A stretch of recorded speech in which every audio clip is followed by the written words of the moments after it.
Please stay for the entire meeting.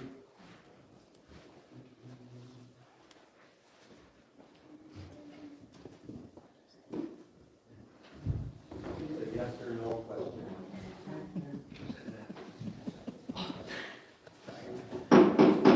All right, welcome to the Monday, February 27th, 2023 Toronto City Council meeting. All council members are here and present. We always start with the Pledge of Allegiance, and we're going to stand up and face the flag. I pledge allegiance to the flag of the United States of America and to the republic for which it stands, one nation, under God, indivisible, with liberty and justice for all. Thanks for that. Next on the agenda is the approval of the agenda and the consent agenda. And with that, we will make one vote to pass all the consent agenda items. And I'll go through them before we vote on them, in case anybody wants to talk further about anyone in particular. Anybody can just stay after the consent agenda tonight. I'll take care of it this evening. And make a motion to approve consent agenda items number 1 through 6 as is. Any thoughts on the council? No? Okay, so what we've got on the consent agenda tonight is number 1, claims and bills. Number 2, amendment to agreement with Spring Park for the provision of public works service. Number 3, approval to dispose of parks equipment. Number 4, no-fault sewer insurance, resolution 7343. Number 5 is LA 22-65, Tim and Leslie Orr, 2967 Casco Point Road variances, resolution number 7344. And 6 is approval of park commission reappointments, resolution number 7345. Anybody else have any needs to talk about any of those further?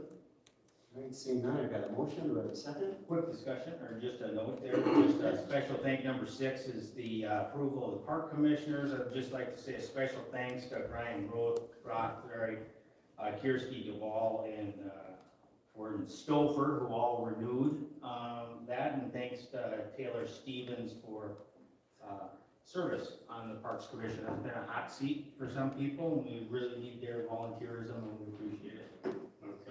They've done a great job. Yep. So I'll second the motion. Okay, all in favor say aye. Aye. Opposed? Note that passes 5-0.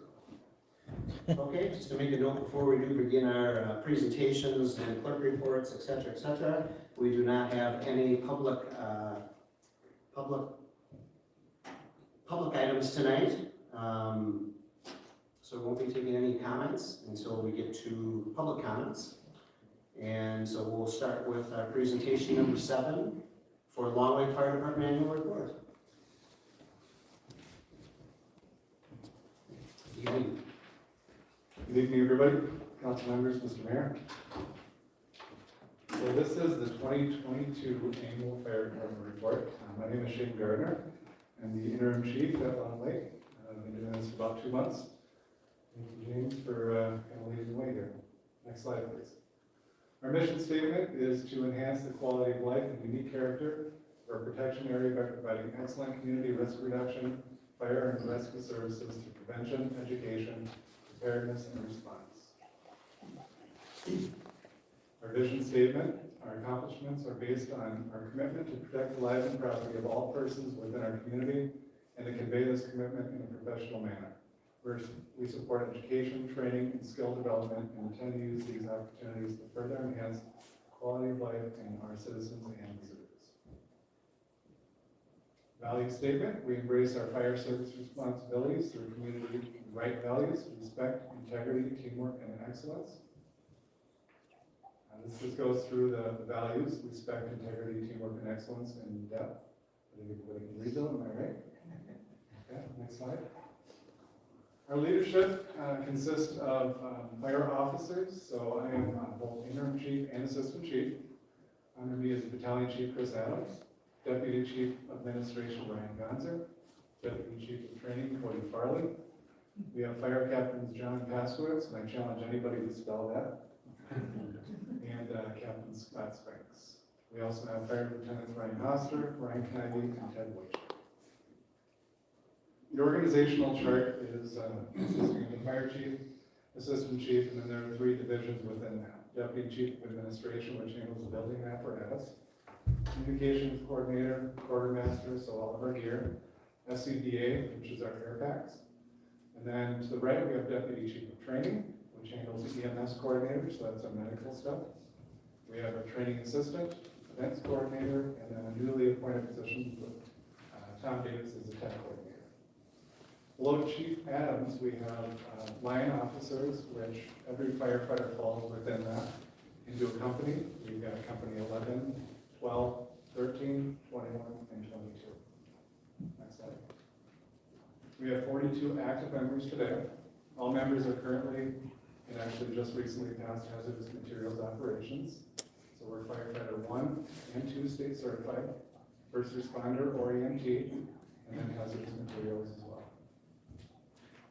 Our years of service matrix or percentages really kind of show the differences between recruitment efforts this year and retention long term.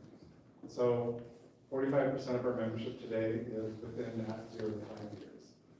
If you go to 21 to 30, that's 1, and then we have 7% 60 to 20, 19% 11 to 15, and then 24% within that 6 to 10 year model. And if there are any questions as we go through this, don't hesitate to interrupt me. Next slide. Station 1 facilities and equipment. Located at 340 Willow Drive, we have engine 11, which is a 2004 Kenworth Pierce, engine 21, which is a 2003 International Pierce, Rescue 12, 2003 Sterling Heavy Rescue, Tanker 11, it's a 2009 Freightliner Midwest Fire Tanker, Utility 11, which is a 1998 Ford F-350, which we also use as our grass rig and utility. So when we have grass fires out, we have first line out. Utility 14 is a 2013 Polaris ATV, which is a 6x6. Command 1 is a 2013 Chevy Tahoe. That's our chief vehicle, so I've been driving that for the last 8 months. Previously, James is using that. Command 2, which serves as our duty officer vehicle, that's a 2012 Ford Explorer. We'll be replacing that with the Tahoe very shortly here. Boat 11, which is a 2004 26-foot lake assault. And then boat 12, which is new to our fleet, it's a 2022 #1 Zodiac Pro 550. Next slide. Station 2, located at 3770 Shoreline Drive, was built in 2004. We have engine 22, that's the newest engine to our fleet. It's a 2018 Toy. Rescue 21, which is a 2003 Ford F550. Utility 21, it's a 2000 Ford F250. That's also our grass rig. Tanker 12 is a 2001 Sterling Midwest Fire Tanker. So any of our call areas that we don't have hydrants, we use the tankers to shovel in water. Next slide. The 2022 emergency call activity by city. The incident type is really just organized through our NFIRS reporting. Long Lake represents 14% of all our calls. Medina would be 5.34. Orono is 72.16. Minnetonka Beach is 6.5. Mutual aid is 1.86 for a total of 100%. So as you go through this and look at the different event types, there have been some questions about what a good intent call is, and that's really any alarm that gets sounded, whether it be a fire alarm, carbon monoxide, and it's canceled before they go in service, that would be a good intent call. Next slide. The emergency breakdown by incident type year over year. Medicals, it's no secret that medicals have been increasing year over year. So in 2017, we had 383 calls total, and then in 2022, we jumped up to 431. So there's a pretty significant increase year over year. We had 2 auto aid given times, which is when we receive mutual aid from other departments for fires. 5 auto aid, given was when we go somewhere, Auto aid received is when other departments come to us to help out. So for example, the Minnetonka Beach Fire, we had 7 mutual aid given, and then we had 2 mutual aid received.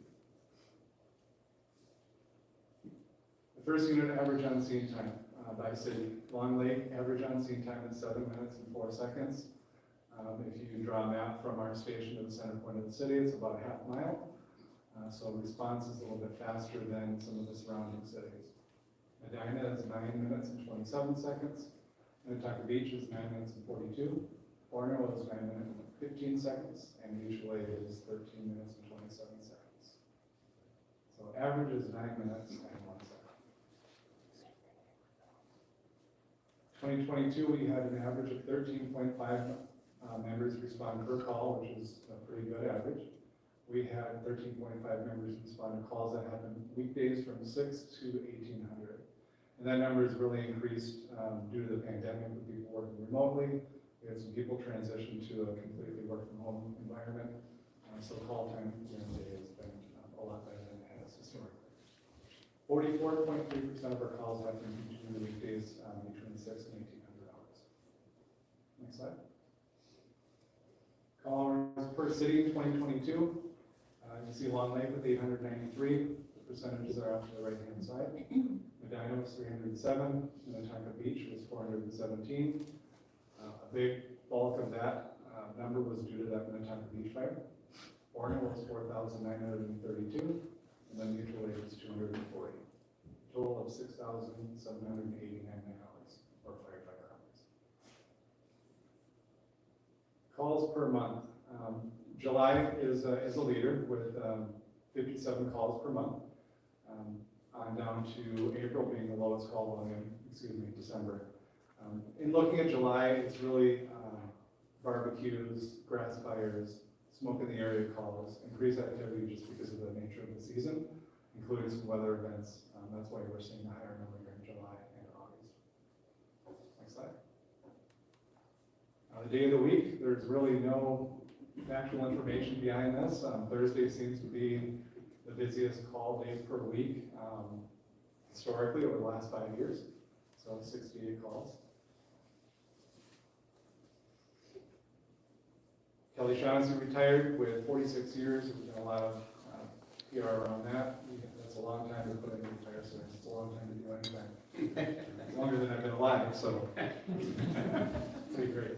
Kelly, he's still around with what we have going on too. Next slide. Sam, Lance, and Veronica are our newest additions to the fire department. Sam is a Station 2 member, and then Lance and Veronica are our Station 1. Mike Johnsrud and Caleb have come off probation, so they've completed their full 18 to 24 months, which is a requirement. They've gotten all their medical certs, their Fire 1 certification, and are in good standing. So those are our two newest non-probationary members. The training goals for 2023, every year we get together and have dinner as an officer group, and we go through a democratic process of listing what our upcoming goals will be for the upcoming year. Backseat crew training, so that's really about situational readiness. There's always a little bit of a struggle to get over to Station 2 for training, just due to the nature of the size. So that made top 5, so we're going to try to get to Station 2 at least one time a month. Pumps and driving standards review. We're always looking for ways to improve our efficiency, and get more people through the engine operations. Front right seat roles and responsibilities. So that's the front right seat. What we mean by that is when you're in an engine or a rescue vehicle and you're in the right seat, you're the officer in charge of that call. So we're really trying to get more training and more experience behind that person to make the right decisions on scene. Producing in-house training videos is something we've talked about for a little while. So think about an in-house YouTube video that the Long Lake Fire Department will be able to put on, and then offer it internally for additional training. Next slide. And then the goals for more of an operational situation is situational readiness and response. So that starts from the second the pager goes off to the time where we're closing up the call. So increasing our knowledge of the call area, increasing our knowledge of the equipment is something that we're really putting a heavy focus on this year. Career development roadmap. So what does it look like in 5 years for a new firefighter that wants to become a captain or a lieutenant? So really trying to outline that roadmap so that there can be checkpoints for them to develop internally. Tradition plan and continuity, that is really kind of where I'm standing right now. So we're in the middle of a pretty big transition here. What does that look like in keeping with our trajectory of our values, our goals and objectives? So transition plan is something that we're trying to iron out, so stay tuned on more of that. the duty officer program. So currently, captains and lieutenants are allowed to take a vehicle home and respond directly to the scene.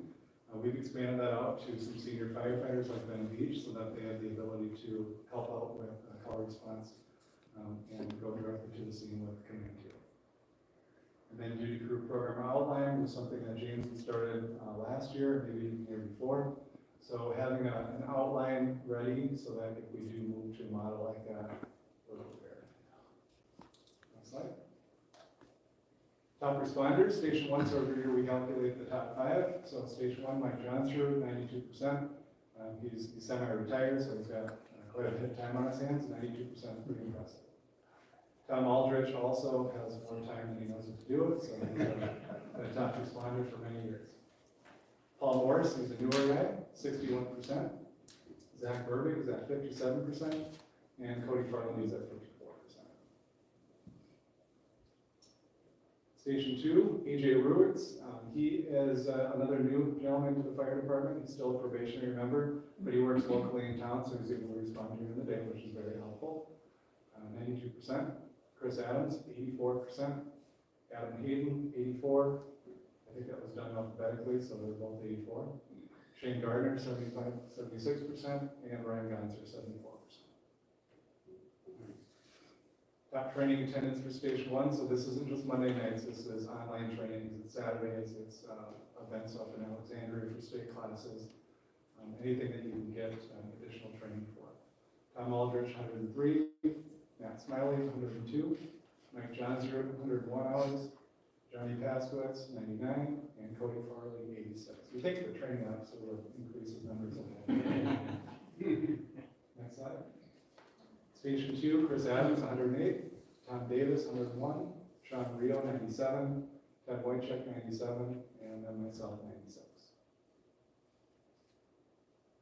We had a couple milestones that are noteworthy this year. So Chris Adams, Pat Kahn, and myself, we actually all started pretty much the same day, 15 years ago.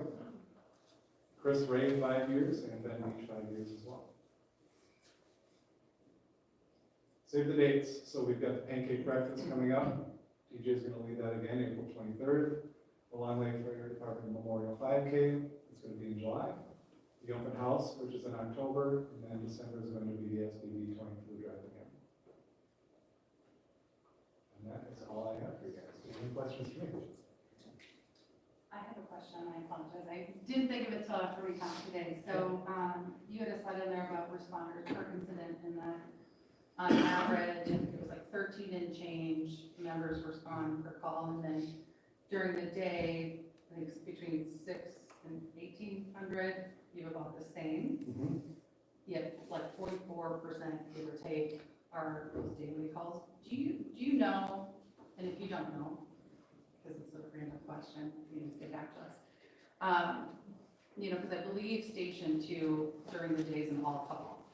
Do you know what percentage or what number of those responders are Station 2? People that are responding, like how broad are we looking for support of Station 2 during the day, because we know people are working. And then the second question would be is, do we have, for each of the cities, do we have a difference in time when it's daytime versus evening, right? Assuming evening, I don't know what time of evening it is, whether you wake up early and go, or it's in, you're just on the road. So do we have those numbers to compare those two, if there's any differences? It's just a matter of pulling the data, so we can certainly do that. Okay, I don't so have I that. apologize. No, that's- When you asked, I didn't think of those That's questions. all right. I don't want to give you misinformation, so I can get that information for you. Perfect. Yep. Thank you. Absolutely. Any other questions? Nice presentation. Yeah, nice presentation. Nice beard. It's fun to be at the retirement party for Kelly and for James back here as well. So I was fun seeing everybody out there and a little bit of roasting that went on. So that was good. So thanks for all your help and everything you do. Thank you. Yeah, thank you.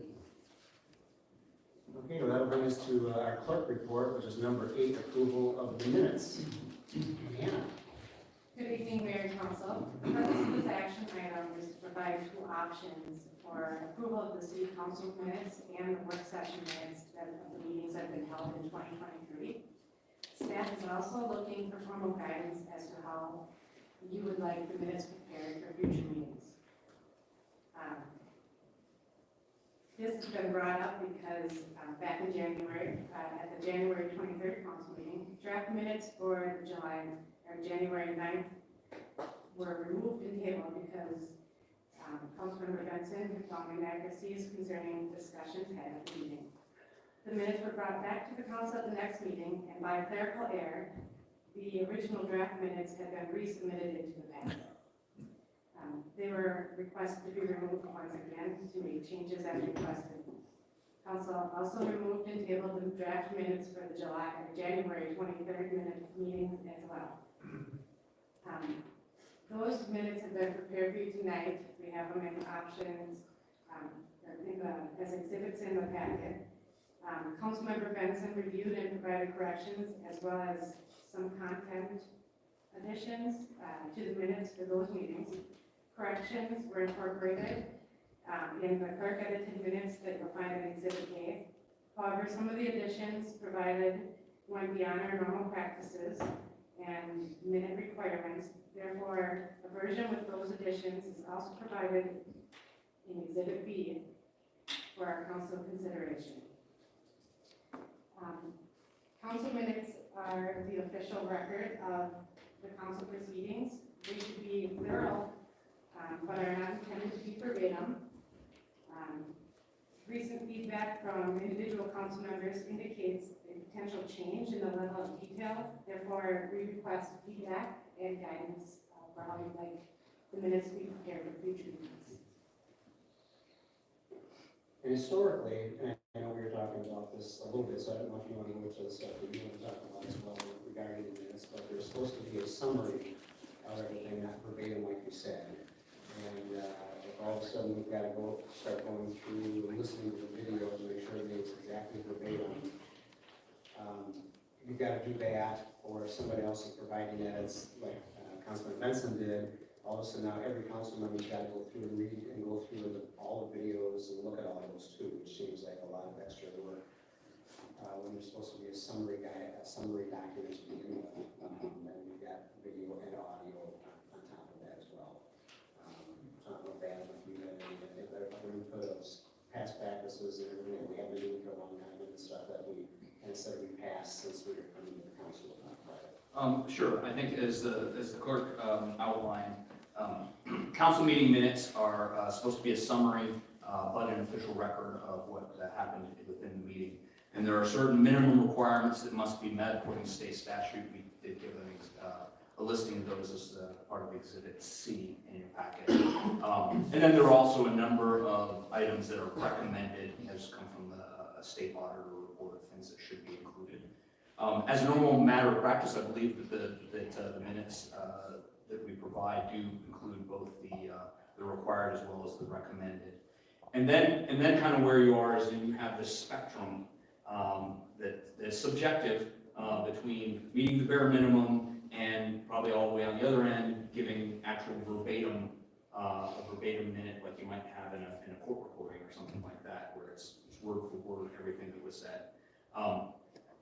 We as a city over the years seem to have erred to having a little bit more detail in our minutes than a lot of our neighboring cities, but we really have never gotten all the way over to the verbatim. We don't, at least in my time with the city, I don't think we've ever gone to a complete summary version with just the minimums either. So within there's some wiggle room. A lot of that, the statute kind of leaves up to the judgment of the city clerk. However, as a staff, we kind of want to meet your intent as a body as to how much you'd like to have included in there. So hence why I was looking for some guidance on the level of detail. One option might be keep it like we are, reduce the detail a little bit, or you could have us go all the way to verbatim. I will say, the other thing to understand is we use a contract or a service to provide to do the transcription of and creation. Initial creation of the minutes, and so if we decide we're going to have more detailed minutes, we pay by the page. So there's also cost involved with that, which I don't know off the top of my head what it is per page, but the more pages, the more it's going to cost. So that's another thing to keep in take into consideration. saying what we currently do is kind of comparable to other neighboring cities, is that what you're I think we provide more, providing more? we provide more detail than a lot of other cities, including cities that use the exact same service provider that we do. Okay, got it. I think it's been working so far. And I don't want to put him too much on the spot, but I know that our city attorney represents other cities as well, and may be able to give some context as to the level of detail he sees in the places. Yeah, candidly, I don't have much more to add. I think Anna and Adam summarized it. There are bare minimums you are required to do it. Sort of the, as Adam said, the bandwidth, which summary versus almost transcript is, of course, up to the council. But they are intended to be a summary type document. Yeah, I'll go ahead here. I think everything you said makes sense, and I think obviously, I'm not interested in creating a make-work program. And as the person who did watch many, many hours of videotape and checked it against the written record and the minutes, this is why this has come before us a few times, is that I didn't feel, in addition to the inaccuracies, I didn't feel that the flavor at times of the interactions at different times during these meeting notes was being captured accurately in the minutes. So where I'm coming from, and the reason I'm bringing this up again, is that it's fair to say that for other cities, perhaps a summative expression in the minutes is going to be sufficient. I would put forth that other cities perhaps are not struggling with some of the issues that this city is in regards to certain subject areas. And so this is why I'm interested in capturing an accurate reflection of not just the information, but also flavor of certain exchanges, especially as it relates to public hearing, public comment, or debate amongst council in these meeting minutes. And there's a few reasons for that. We do have video, and it is true, but as Mr. Mayor just indicated, it is tedious to watch video, and I know because I've done it. We don't have closed captioning, and I know, having talked to a number of people in the community, not everybody sits down and watches video. What is possible is for anybody to access minutes from the city of Orono, download those, do keyword searches, and get information a lot more easily than they would through video capture. So the video is okay, however, that's really not as useful as having accurate minutes. And I'll just say, as it relates to the minutes that are before us today, I'm prepared to approve some of those, but not all of them. So I also want to introduce the idea that with regard to the transcriptionist service that we are currently utilizing, without a accurate or almost verbatim capture, we are essentially requiring that a transcriptionist who may or may not know the issues of our city is tasked with the responsibility of summarizing information that maybe they're not even familiar with.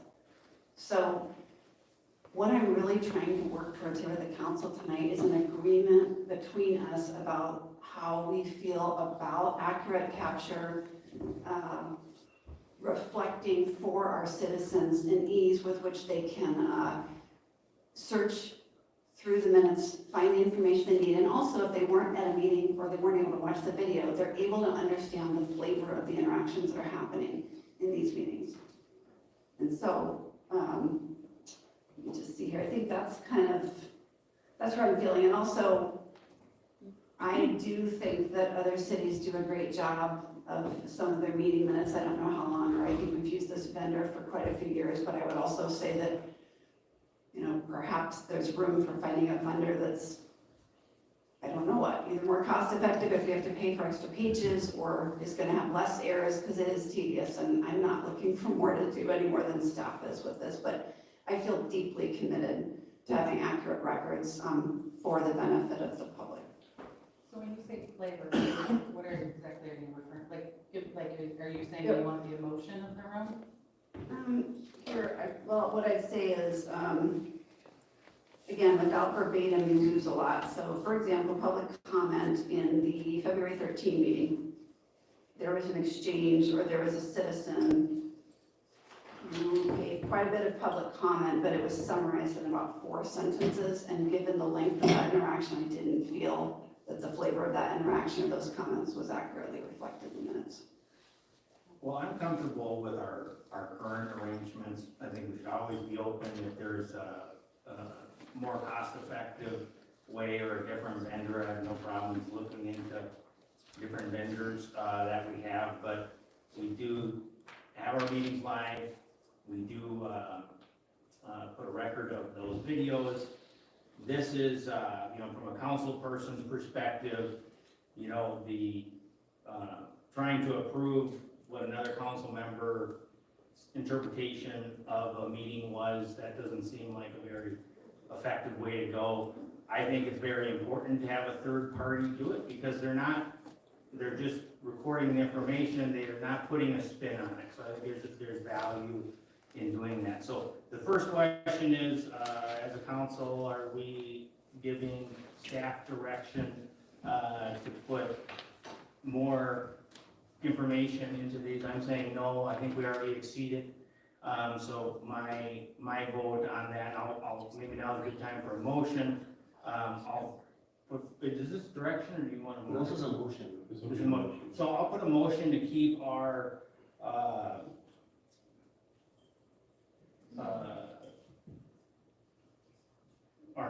meeting minutes. How should I put that? Put our meeting minutes, just keep them as they are. Well, look at the council direction. The motion It says- to approve. Yeah, A or B? No. So A.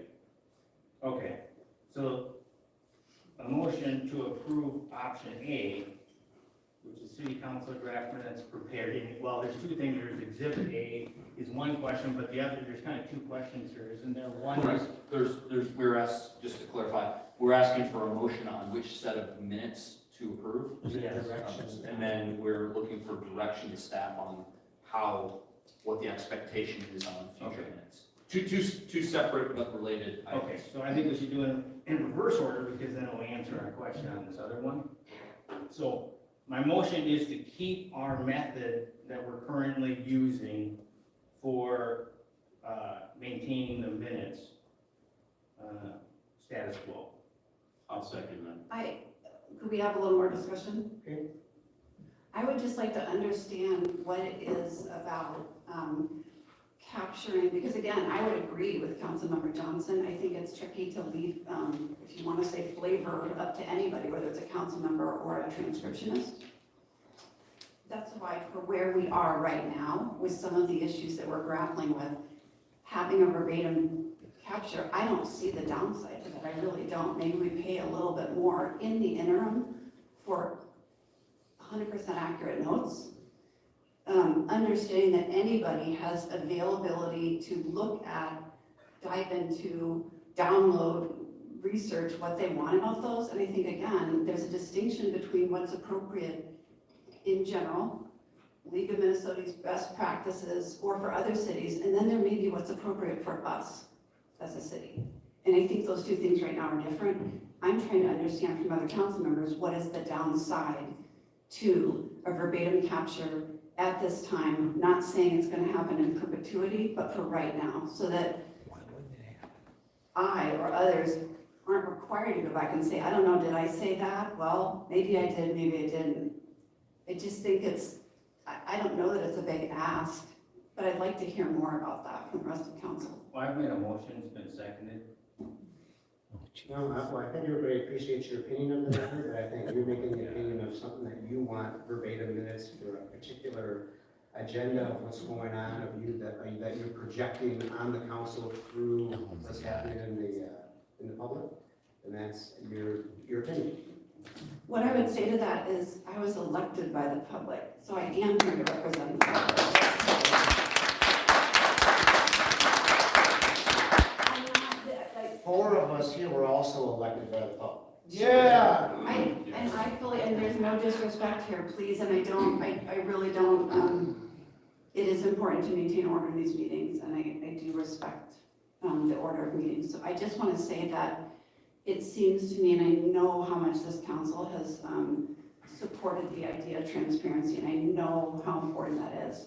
So I'm trying to understand what it is about this ask that doesn't support that. Well, I think that you have your opinion of what you want, and that your opinion is valid. We have different opinions, of course, and we have three opinions that rule the rules of the three opinions that vote yes or no on every item. That's how the council works. Personally, to add, I think, the videotaping of the meetings is complete full transparency. It doesn't leave opinions. Somebody can sit there and watch it and get the tenor of the meeting and so forth, and the conduct of everybody that's present. So it doesn't leave it up to opinions or somebody deciphering. I think the way the minutes have been fine and nonpartisan.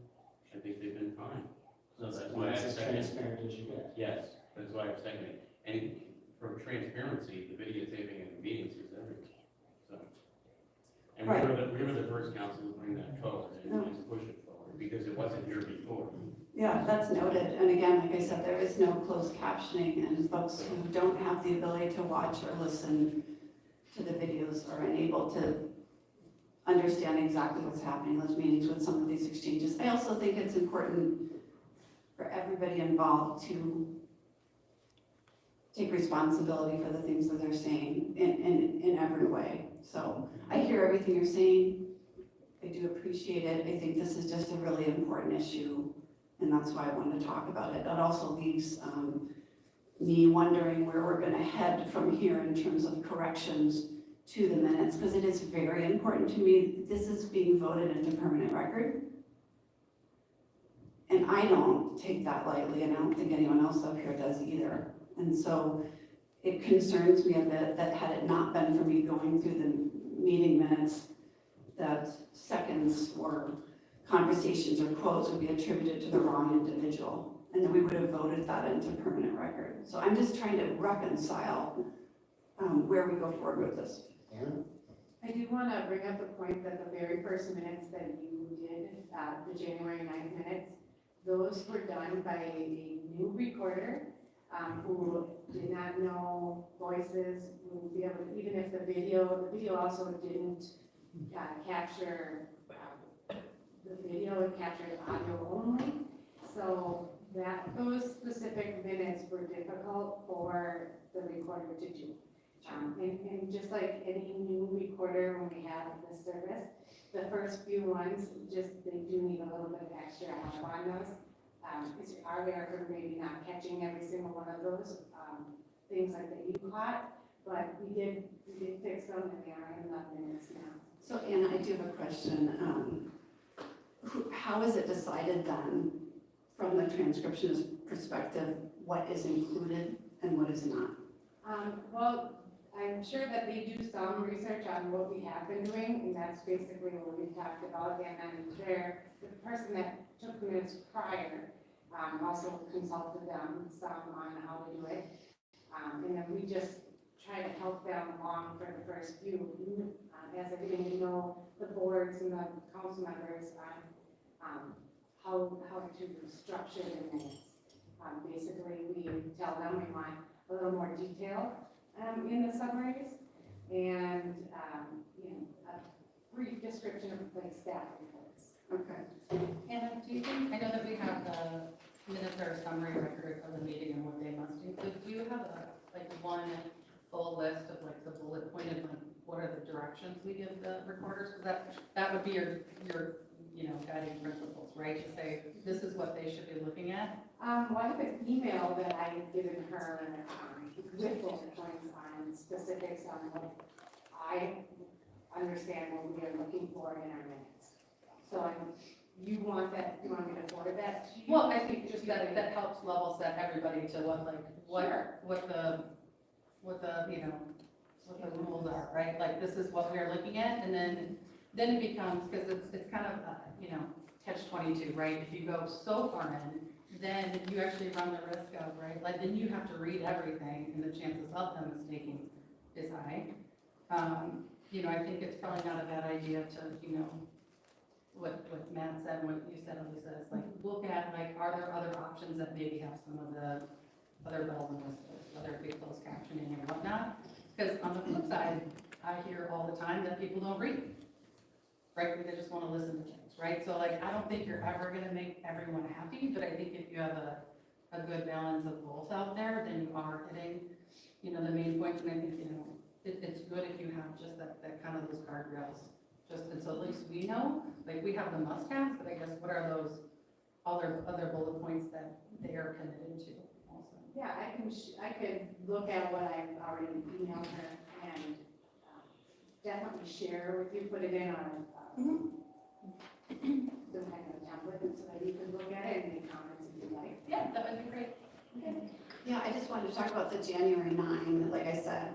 The other ones, I could feel okay about approving those. I'm puzzled about this January 9 one because, and I sent this back, and it came back revised, but again, not including very specific information that I just am trying to understand why a transcriptionist would not include.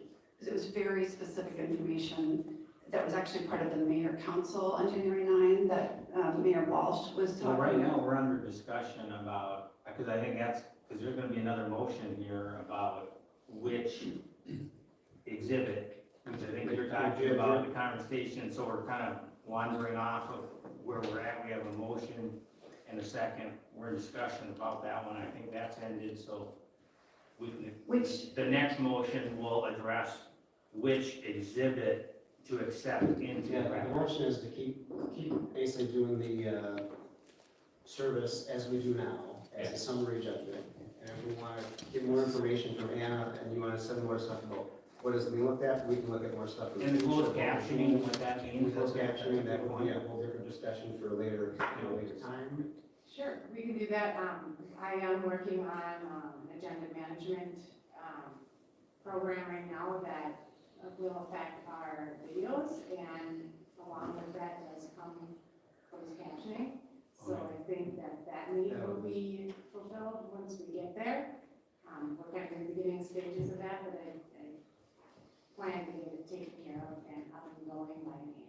Well, and I know we're looking at, upgrading some of the video equipment in here. I mean, to be completely honest, like, we do Teams meetings for work and it's got transcription on it, right? Right. So like, I kind of feel like if we evolve some of those things in here, maybe some of It'll that just gets naturally fixed. take care of itself. Right. So the motion right now is, which motion are we on? Basically, the motion to keep the same service, doing the summary minutes as we're doing currently. And then obviously things are going to be evolving as we move forward with new equipment and services and that kind of stuff. And that needs to solve some of these issues moving forward in a short period of time. In the meantime, I've got a motion and a second. Discussion's over, so all in favor say aye. Aye. Opposed? You know that passes 5-0. Then we have a second motion you said down there. Okay, so then my second motion would be to adopt the minutes from Exhibit A, because they meet the standard of what we just agreed upon in that motion, so. So a motion by Matt. I'll second it. So this is the one that I need to have more discussion on because like I said, I would feel comfortable with some of these, but not with one in particular. So I don't know if that's possible that we had them all kind of together lumped into this motion, but they're not separate. Well, Exhibit A had some corrections in it. Yep, they did. I think the question is in large part, is the large portion at the end, which was the public exchange. Which date are you referring to? Well, I mean, you wrote it. I mean, it's The January 9th one, is that for your last one? January 9th is, yes, it is January 9th. So the problem we're gonna have on that is, nobody else here has gone through the video verbatim.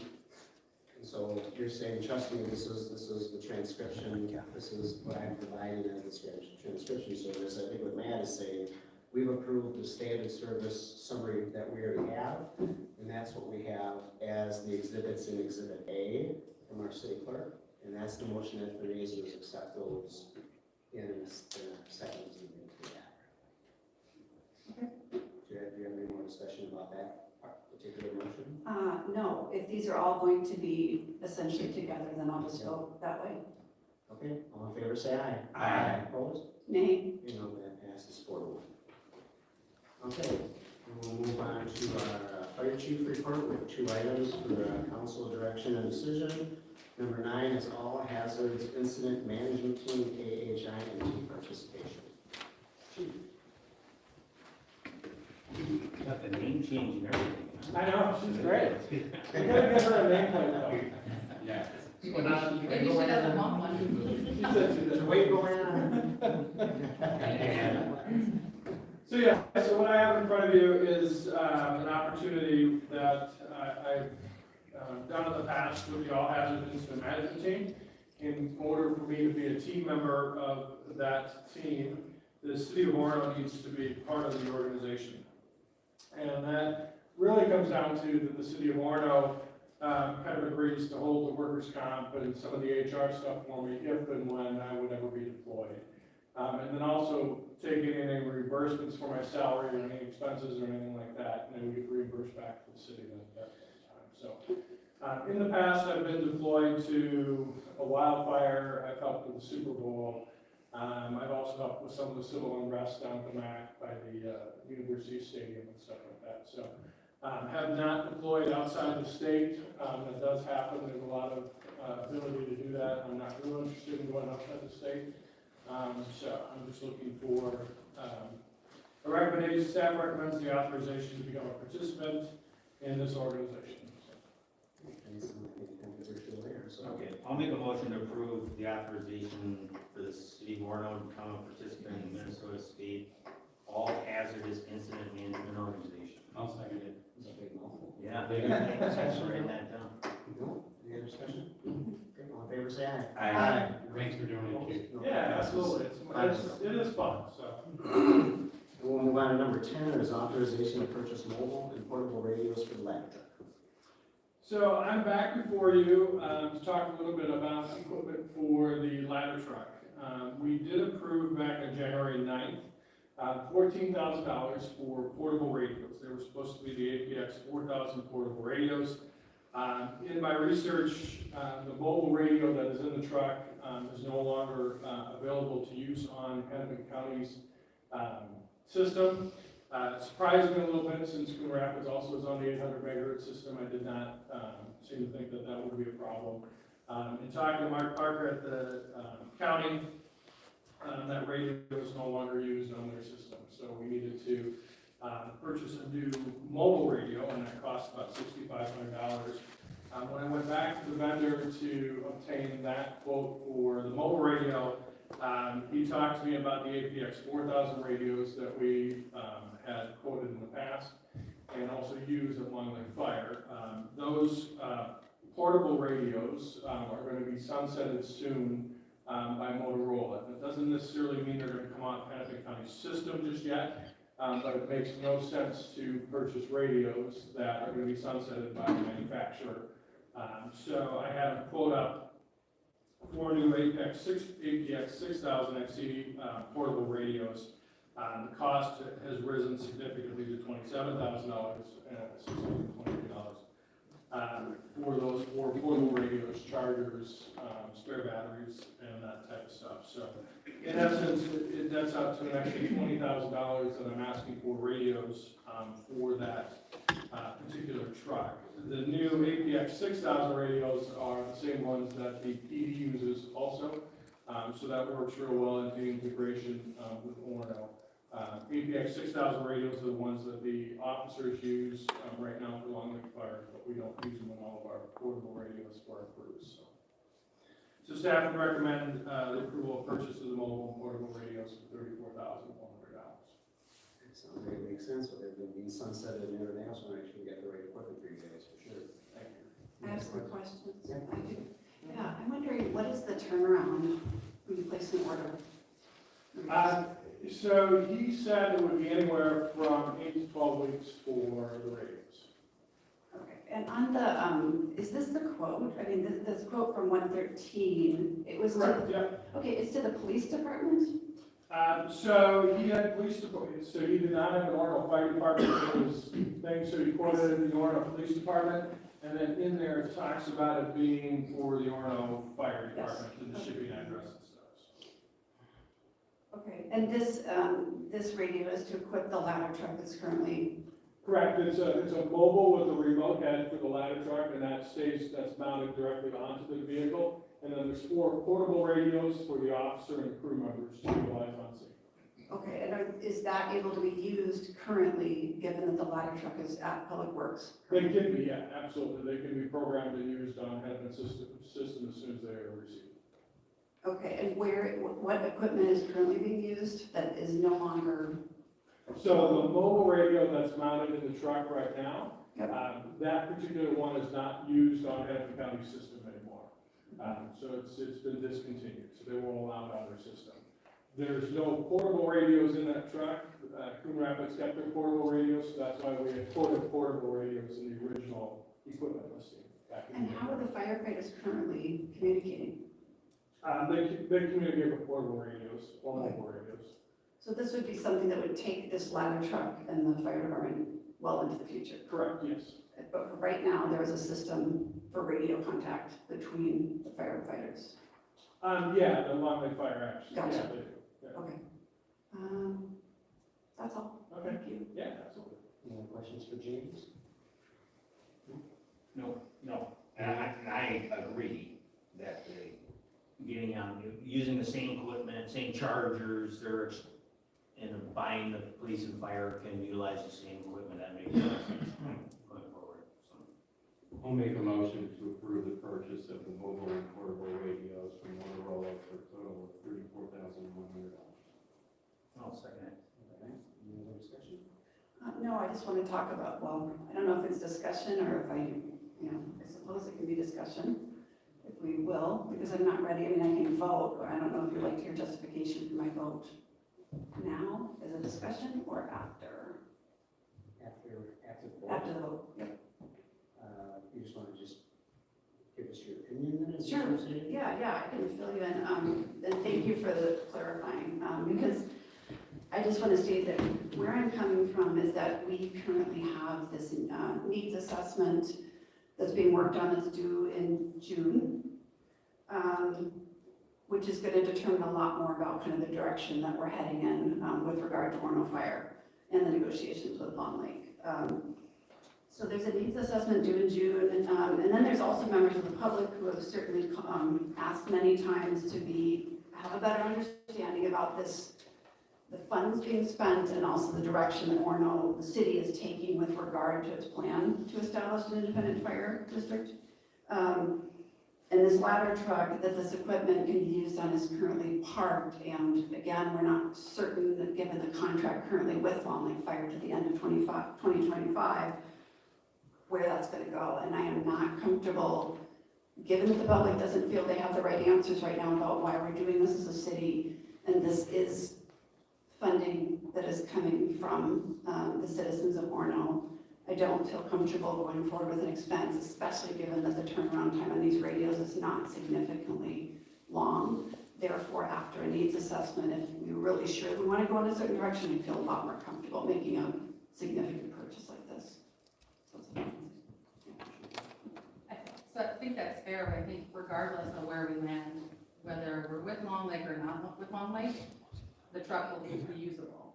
And for it to be usable, you gotta have radios, so it's not really an option. So I get where you can say we can take time, but my concern is every time we wait on this equipment, it's like every quarter the stuff goes up in cost. Like you turn around one day, a ladder truck's 1.8, then it's 2 million, then it's 2.2. I don't like it, but I'm not, doing the bill, so I respect your opinion on that, but at the end of the day, regardless of where you're at, if we want to even say, hey, Long Lake, we want to loan this to you, right? It's got to be fully stocked, just for them to train on it. So the best way we can make that happen is to make sure all this is done, so the moment it's ready, we can reach out to Long Lake and say, hey, is this something you guys want to use? Because the ladder truck can be very usable. And also, if you looked at the list on there, a lot of our engines are old, right? So you've got numerous engines that are in the late 90s, early 2000s, and this truck, if you look at Coon Rapids, and I'm not saying this is that we go to a I'm 10-year. writing this down for. No, no, Yeah. Like, a lot of these departments aren't a 10-year replacement.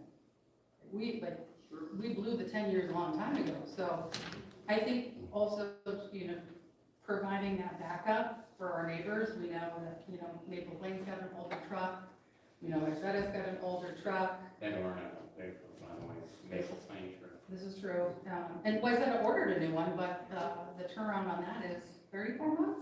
It's, yeah, it was 3 years. So 3 years, so, if anything happens, there's no backup, right? So, I get what you're saying, I think, I don't see these getting cheaper, and regardless of where we land, I think you're gonna need the radios, so. The vehicle needs to be put into service with the proper equipment, that's it. Yeah, so. Okay, well, I've got a motion and a second. All in favor, say aye. Aye. Opposed? Nay. No, that passes 4-1. Okay, anything else, right, Chief? Anything else? No, sir. Okay, thank you. Running on. I know, our clerk left already, so I don't have anything from her anymore, so, city attorney report. Mayor, I do have one thing. Last week I was out of the office, but my understanding, the LMCD, was prepared to pass a motion to deny the dock permit to that staff. I've been working on communicating with them, as we talked about briefly. It's my understanding that that item may be pulled from consent. I was not able to put a response in writing, but we plan on responding to some of the correspondence that is submitted on behalf of the applicant and some of the neighboring property owners. I don't know what will happen after that next LCD meeting, but I do plan on putting together a response to some of the letters that have been written. Are you able to be there on our behalf? I think so. I haven't looked when the schedule. That would be like the last time to have our word Yeah. basically put in that, the LMCD obviously should not be in the judge role of trying to adjudicate legal opinions. Right. Right. You know when the next, you know when the next LCD. It's next Wednesday. Eighth. It's the It's 8th. on the 8th. 8th at 7 o'clock. Yeah, that shouldn't be a problem. Better get your notice in if you want to talk to them too. Yeah. So I know I was talking about that in closed session too, if you didn't just say, hey, to make sure you get, the council needs to actually be there just to follow through from our last reasoning that we had there, just to finalize that. Yeah. So I'll plan on attending that at the 8th. I will try and get out a letter before the end of the week. I did not get a chance to respond to the previous letter submitted, I think submitted it Friday afternoon, and I was out on vacation, so. How dare you? That's all I have for my report. Saved by the snowstorm. It's heating, Don't heating be was gone. pushed. Yeah. Okay, moving on to the city administrator and chief report. Adam. Sure, the first item I have is item number 11, that's the 2022 city Orono annual report. So this is the second annual report that we've attempted to prepare. The intent is to kind of encapsulate what the various departments achieved over the previous year, provide maybe some numbers, some metrics to what was done over the last year. So it's the second year that the whole staff has done it. It's kind of modeled on what the police department has been doing for decades, and what some of our sister cities do. So in your packet, you should have a copy of it. What we normally do is once adopted by the council, then we'll also hang it on our website. I do have a quick slideshow if the council's interested. Can I ask you while you open that up? So there's a graph in there that talks about the different licenses, permits, events, and all that jazz. There's Lurton Dog Park passes. Do you have any update on, because I know the Parks Commission talked about some of the, rowdiness at the Lurton Dog Park and how certain individuals aren't getting their licenses and things like that. Have we made any progress on solving any of those things? I mean, we haven't done any focused enforcement really at the park yet, based on the winter conditions. However, we do have some ordinance change recommendations that we're putting into the overall code review process. And then the police department and the parks department are kind of gearing up for the spring once we start seeing the larger increases of traffic out there. Because it's like 800 Yeah, 800 licenses, yeah, which is crazy, that's a lot of We have a lot of licenses. licenses. So, yeah, Um, please do. Yeah, so quick flip, just through some of the highlights.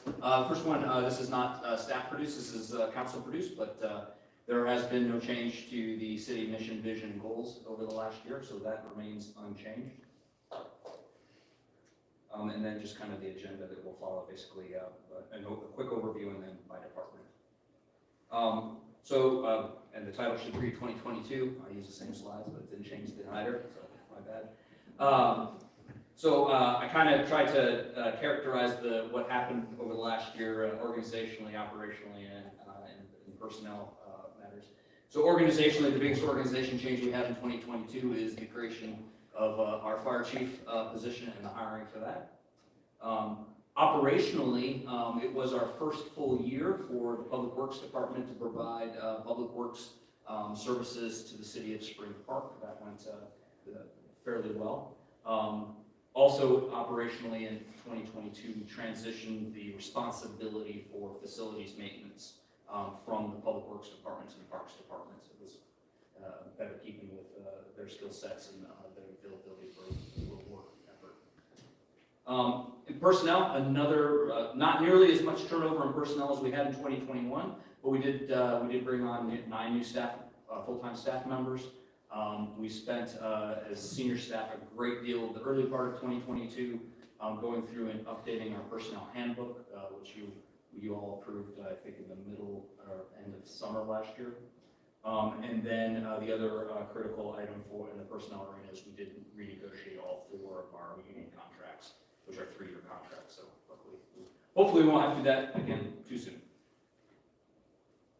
Our administrative department, which is headed up by our city clerk, Anna Carlson, we didn't really have any changes in personnel there. Interestingly, you can see there the metrics by the numbers. Our number of data requests didn't really change. The number remained exactly the same. The extensiveness of some of those data requests may have gone up, but the overall number is the same. Permits and licenses issued went up fairly drastically from 71 in the previous year to 121 this year.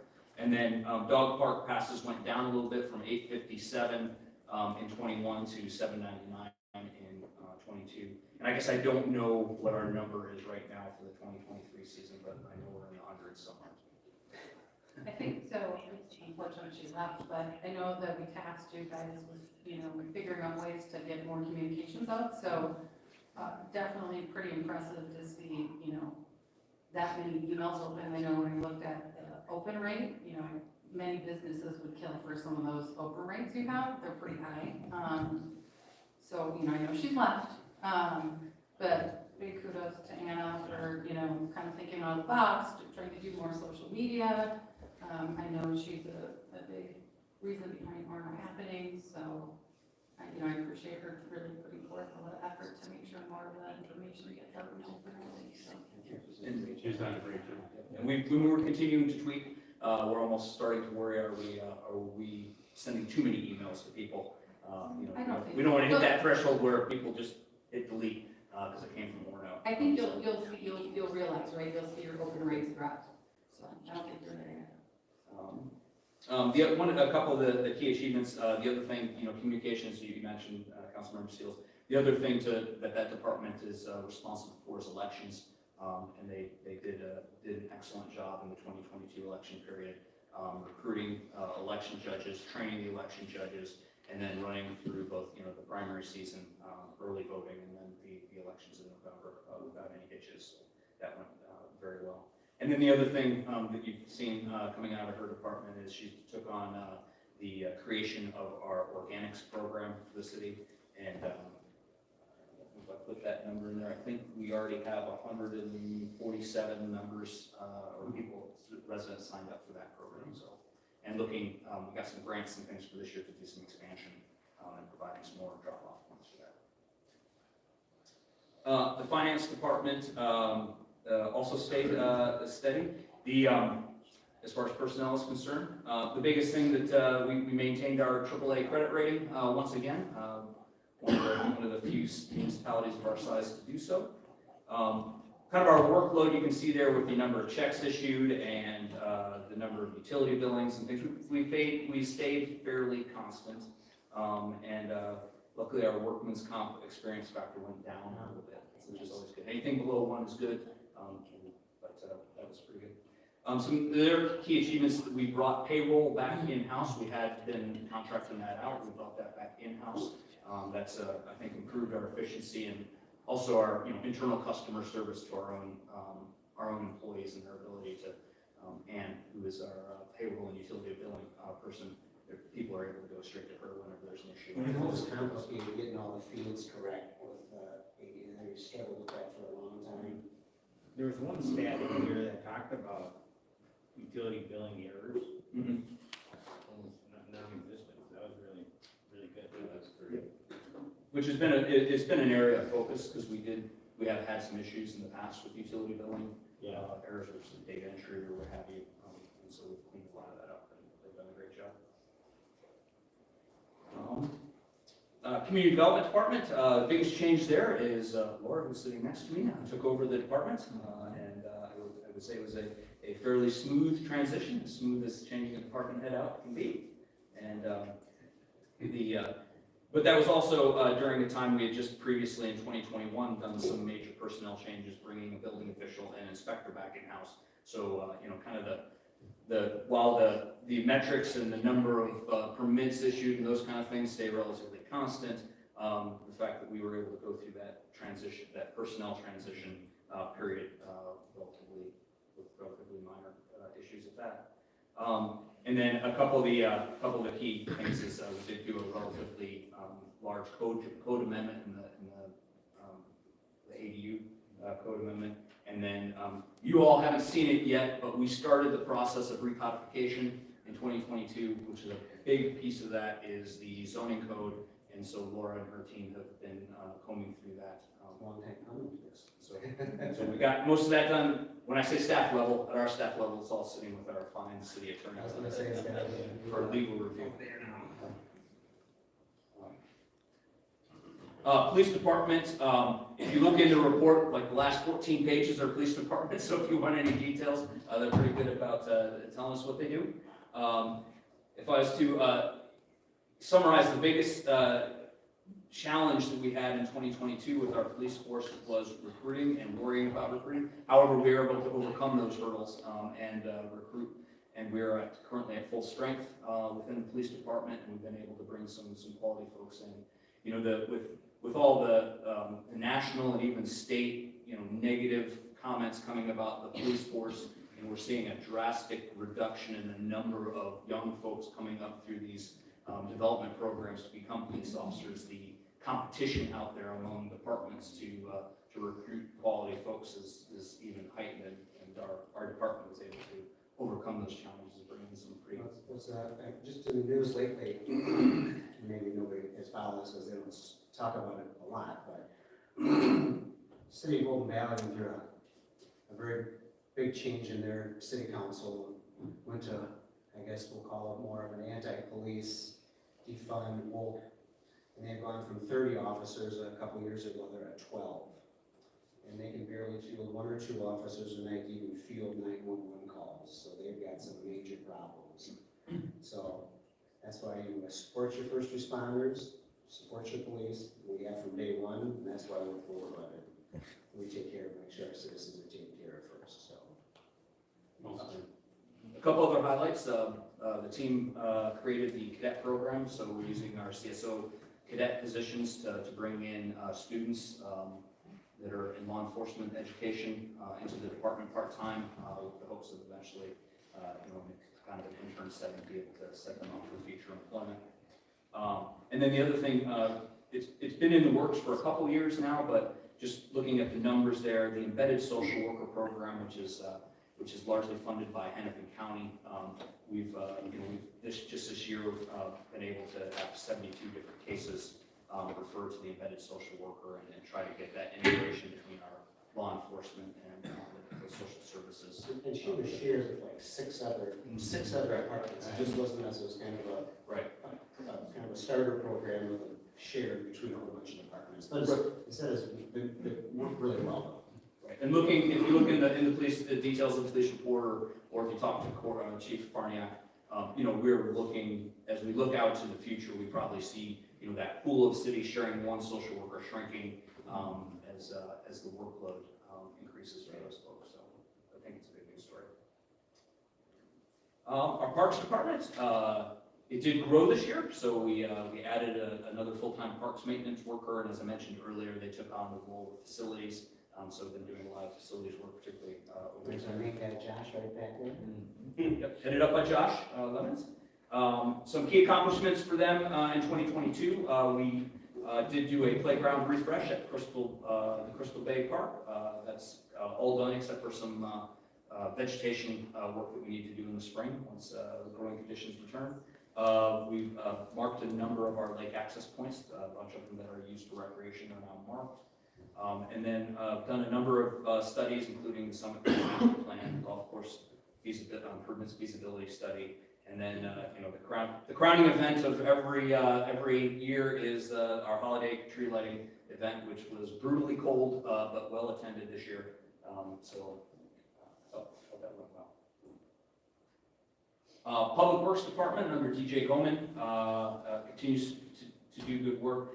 You can see there in the metrics, one thing, number of tasks completed. So we have an asset management workflow tracking system that we've been using for them and for parks for a number of years. And there's you see a large increase in the number of tasks from 5,800 to 8,100 from year to year. A big piece of that is the fact that we implemented the fleet services part of our program this last year. So a lot of those tasks are where we're getting better fidelity on what we're doing with our own fleet and maintaining that fleet. So Are you happy we have that mechanic in-house now? yes, very much so. No doubt about it. No doubt about it. One, it allows us to have our own set of eyes doing those routine services, so looking out for those preventative maintenance type problems we can solve early. And two, when we do have a problem, we're able to react much more quickly. Even if we have to outsource the eventual fix to a contractor, we're able to manage that and process it faster. We had just this last week during the big snowstorm, we had one of our bigger plow trucks go down, and we were able to turn that truck pretty fast.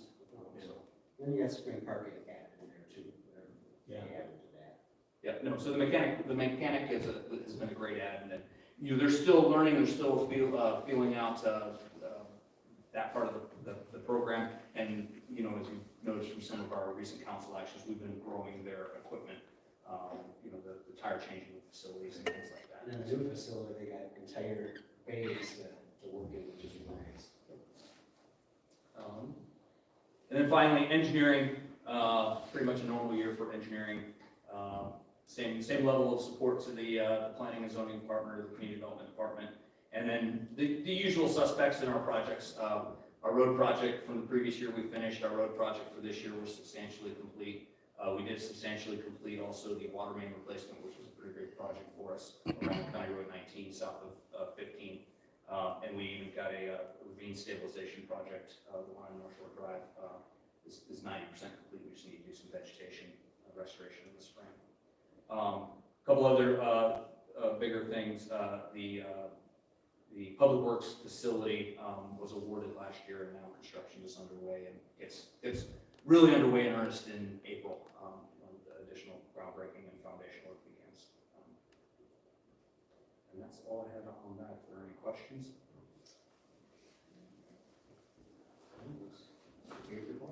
Yeah, great job. That's a big part of what this city does, right?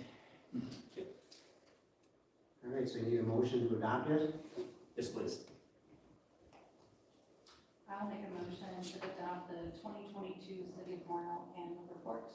I will second that. All right, any further discussion? Seeing none, all in favor, say aye. Aye. No, that passes 5-0. Okay, will bring us to number 12, which is 2023 seats, the Town Line Road Agreement Feasibility Study with, what's it, Medina and Independence. Yeah, so Town Line Road is a road on our northwestern boundary. It is a road of pavement that is shared with the City of Independence and the City of Medina. So if you were to look at the road as it runs north-south, we own most of the eastern side of the pavement. Independence owns most of the western side of the pavement, and then the road continues and transitions in the north into Medina and serves one of their developments in the far north, just south of Highway 12. So for a number of years, we've had this road on our capital improvement plan to be maintained, but since it's owned by 3 different government entities, we're kind of waiting for the coordination and all 3 cities to be in a place where they would be willing to do the project, financially, just where they are in their project timings. And so we think we're there. The city of Medina has agreed and wants to take the lead in managing the project. They have also, their public works director went ahead and put together a feasibility study. They have already done bids. They do bids a little differently than we do for road work, so they do an annual materials bid, and they've already done that, so hence we have some costing for what we think the project will cost. So what you have before you is today a copy of their feasibility study, but we're looking for approval of the joint powers agreement, which is the agreement between the 3 cities.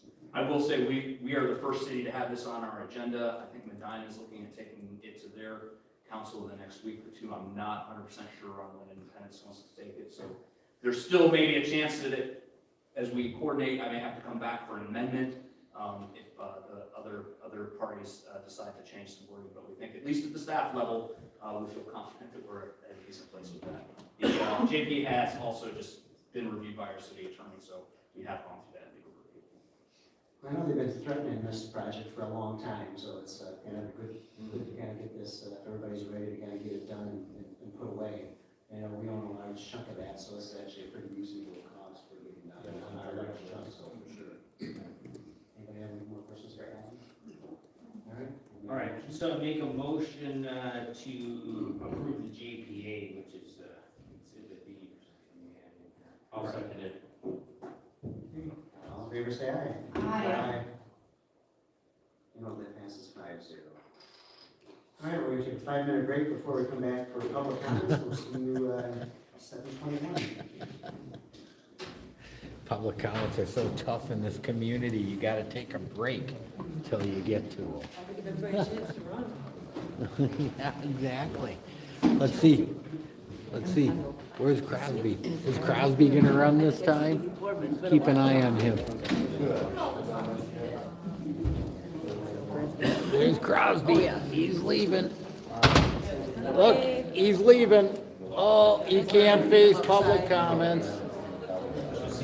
Orono Councilman Crosby is leaving the stage because he doesn't want to face public comments.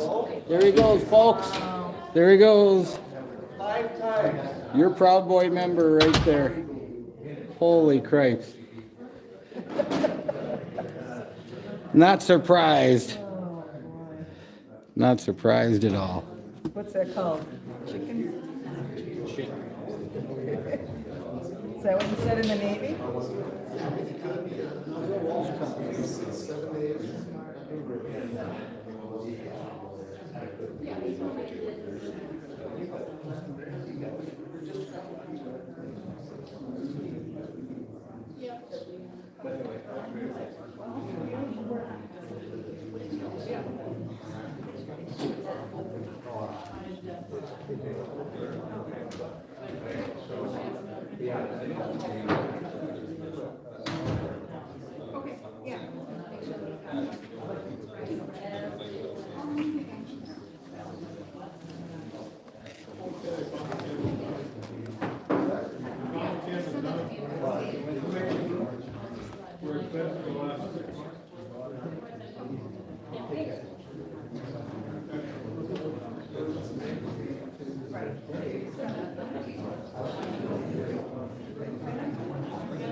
Y'all won't believe it. Crosby's being escorted out right now by the Orono Police Department because for some reason he feels afraid. Crosby feels afraid of being exposed for who he is. So he got the coppers out there right now walking him to his car. Holy Christ. Holy Christ.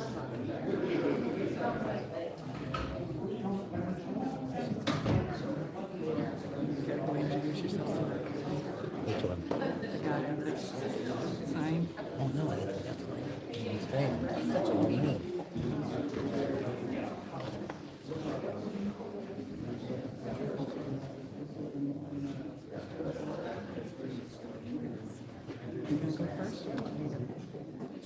I'm sure it's Gretel.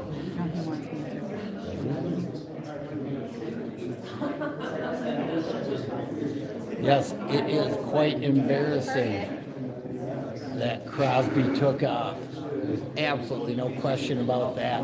What an embarrassment to this council. What an embarrassment.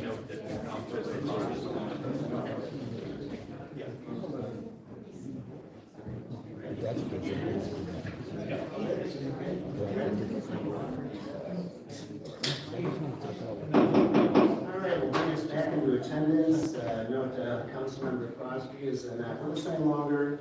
Remember that the public comments is a limit of 3 minutes per person. Let's hope everybody can abide by the rules today. When your 3 minutes are done, if you could just take your seat, that would be great. Abide by. If things do get out of control, we will just end public comments and move on. It's an opportunity for the public to address the council. Council will not engage in discussion or take action on items presented at this time. However, the council may refer your issues to staff for follow-up or consideration at a future meeting. Speakers should state their name and home address and city at the podium before speaking. And Adam will be the one managing the timer, so you're up. Yeah, hi, Dave Pearson, 2160 Weber Hills Road. And I just want clarification, a couple of things. You know that I'm concerned about the direction of Orono going to their own fire department, whether it's right or wrong, that will be determined. But I do have two questions. One, on the fire truck, can it, by contract with Long Lake, can that fire truck be put into service until the contract is over? So you could put that fire truck in the firehouse. And it could go into service, even though it hasn't, the Long Lake Park people have not approved or disapproved of whether that can happen. The use of that truck, because it's your truck and your personal truck, so I'm just asking that question. Can it be put into service by you, by Orono, into the Long Lake Fire Department before the end of the contract? We're not supposed to have back and forth here. We're not supposed to have back and forth in the public comment. Yeah, this is not a question and answer session. But- No, I'm not asking for the answer, I'm just saying, that's my public comment. Yeah. I'd like to know that answer. Now, how you choose to answer it, that's up to you guys, but that's my one question. Okay. And my other question, is, well, I just forgot what the other. But I'm gonna get right to it here for a second. What was it? We'll be here in 2 weeks. Or you could email us or call. No, I mean, for some reason I just, You can email Adam and the chief. yeah, I understand. Save your minute. Confuses why I left. Save your minute. That's one, I did remember, thanks for keeping me going. is there, I would like to see from your chief, who was the chief of the Long Lake Fire Department, does he keep, or does he have any complaints or thoughts about the failure of the Long Lake Fire Department over the last number of years? Is there a document as to why people are maybe unhappy with the Long Lake Fire Department, why you may be unhappy with the Long Lake Fire Department, or people are unhappy, or if the Long Lake people are unhappy? I think that's, we deserve to see why you're going the direction that you're going, and that's all I say.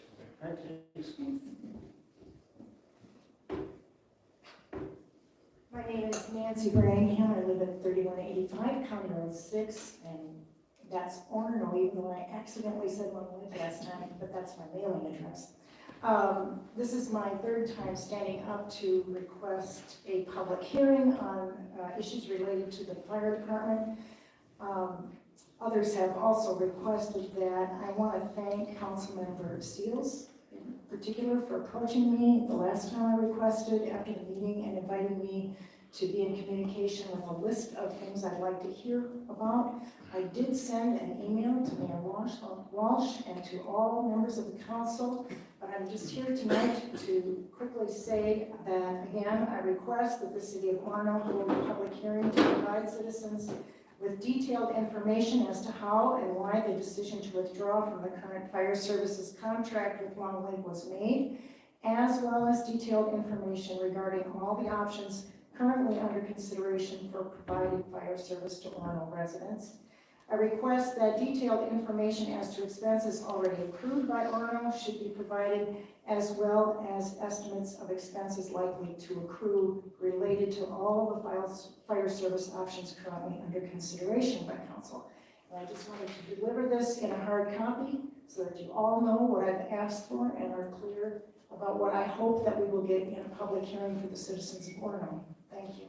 Thank you. I'll put that. Did you add or more copy? I gave Anna a copy. I don't know if you all want copies. Thank you.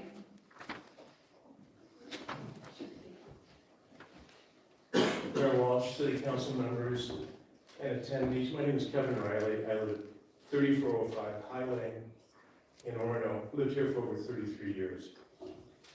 I speak to address my concern about the behavior I have observed at every council meeting that I've attended over the past few months. I believe this behavior adversely affects the ability of the council to function in the best interests of the citizens of Orono. At every meeting that I've attended, Mr. Erickson stands up during the 3-minute public address period to express his complaints directed at certain council members, while sometimes using inappropriate language. The response that I have witnessed from those council members has been to raise up an open newspaper blocking the view of Mr. Erickson, or to tell Mr. Erickson that he is making a fool of himself. And on several occasions, as again tonight, one council member has walked out of the council meeting before adjournment, presumably to avoid Mr. Erickson's remarks. I believe this repeated and continuing conflict is disrespectful to the citizens of Orono, and that it interferes with the proper functioning of the Orono City Council meeting. The time has come where the issues creating this conflict need to be addressed and hopefully resolved outside the regular business of the Orono City Council. Please find a way to resolve this conflict as soon as possible and avoid the public displays of rancor and hostility. Thank you. Thanks. Very good. John Diamond, 1780 Martha Lane, Long Lake, and also a Long Lake council member. It's been exactly 1 month since our counteroffer for the fire department, and with no formal response, I wanted to give a refresher for everybody. Our counteroffer consisted of 2 options. Option A was to return to the negotiating table where we were last summer, to work towards the fire department being owned and operated under independent fire board. Councilmember Seals supported that at that time. Councilmember Johnson was a little bit more hesitant, but he said at that time, with council support, he would support that. So that's our first option, is to continue those discussions with the partnership of the fire department being operated under an independent fire board. If that's not an option for Orono, then we had option B, was a counter offer to your offer, and your offer was roughly 1.6 million, and taking Long Lake's half of Station 1 and owning that, and then also paying for the $1.5 million of deferred maintenance. Our counter to that was $2 million, and Long Lake taking Orono's half of Station 1, and then Long Lake paying for the $1.5 million of deferred maintenance. And then we would lease that back to Orono at about $3.50 a square foot, which would match then the fire service cost to Long Lake. That would give Orono full ownership of the fire chief, the firefighters, the rolling stock, the capital equipment, all the donated equipment, oversight of the relief fund, which included the pension for the firefighters, full control of the budgets and operations and capital improvement planning. And then Long Lake would maintain ownership of Station 1, and which would give us an asset that perhaps we could use in a future fire district if that ever materialized. The benefit to Orono would having a fully functioning and highly trained fire department from day one with no transition, and would save significant costs. It's estimated that building out public works for a fire station would be $3 to $4 million. There would be significant cost savings of not having to buy new equipment of about $2 to $3 million, so about $7 million would be saved. In addition, you would avoid any supply chain delays, like we heard about 36 months for new fire trucks, and then roughly 2 to 3 years to build up the fire department from scratch to the level that it is today. And also your facility costs for Station 1 would actually be lower in the leasing agreement. The benefits to the firefighters and the broader community would be that the firefighters stay together, maintain unity and trust that's been developed over many years. There's no disruption in service to the broader community of Long Lake, Orono, Medina, and Minnetonka Beach. And the high quality of service from our firefighters will continue with the same equipment and facilities that they've been trained on from day one. Thank you. Thanks, John. Hi, Kim Lim.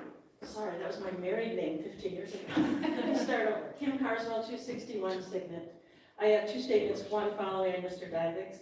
I think Long Lake did send a letter to Orono on January 27th with an offer regarding the fire department. I believe it's a tactical error not to acknowledge the receipt of this letter in a public way. I ask that the council share with the public that you received this letter and demonstrate in a public way that you will continue to work with Long Lake to reach the best solution for all. And then secondly, as I learn more about this, I request the council and the city attorney to investigate if there is any potential conflict of interest with the city council member in the Seals leading this negotiation, given that her husband works for the Long Lake Fire Department and receives compensation. Thank you.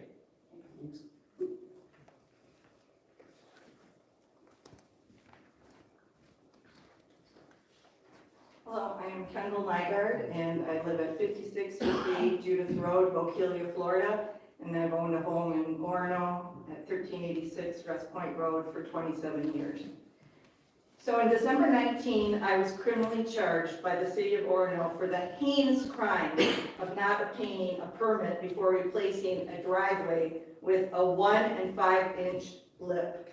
And I just want to show you all what 1 5/8 inch is.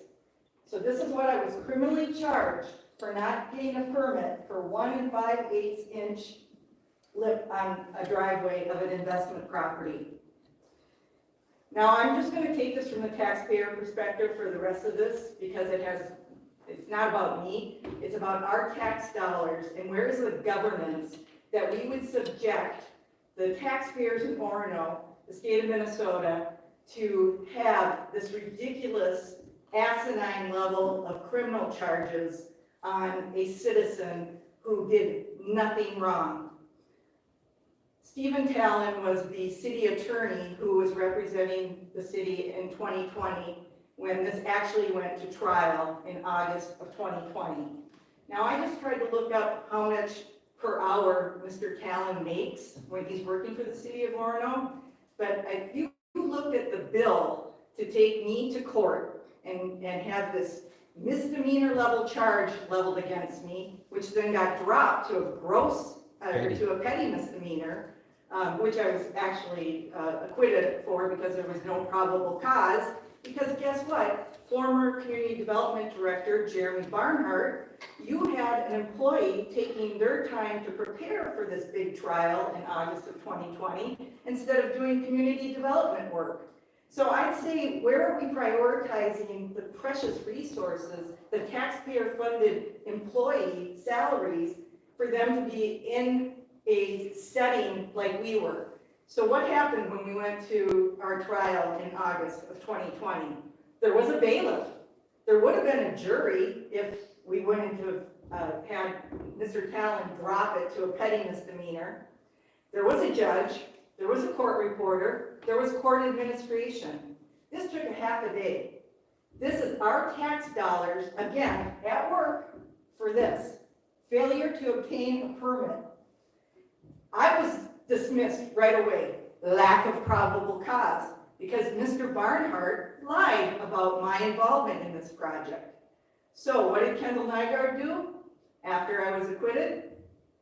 I have a malicious prosecution lawsuit against the city of Orono at the federal level. It has gone all the way up to an appellate court judge. Oh, excuse me. I'll come back next time. Give me 3 more minutes. That's fine. I just want to say, you did not beat the other guy, you beat my wife, you banged her. That shows your obvious bullshit bias. Your name and address. Yeah, I'm Jay Nygaard, 1386 West Point Road. And I'm not you. Thankfully. Thankfully. I'm completely embarrassed of this council. You know how much time you wasted of all these people today talking over minutes? As if this should be an issue, and you're arguing that it should be the same?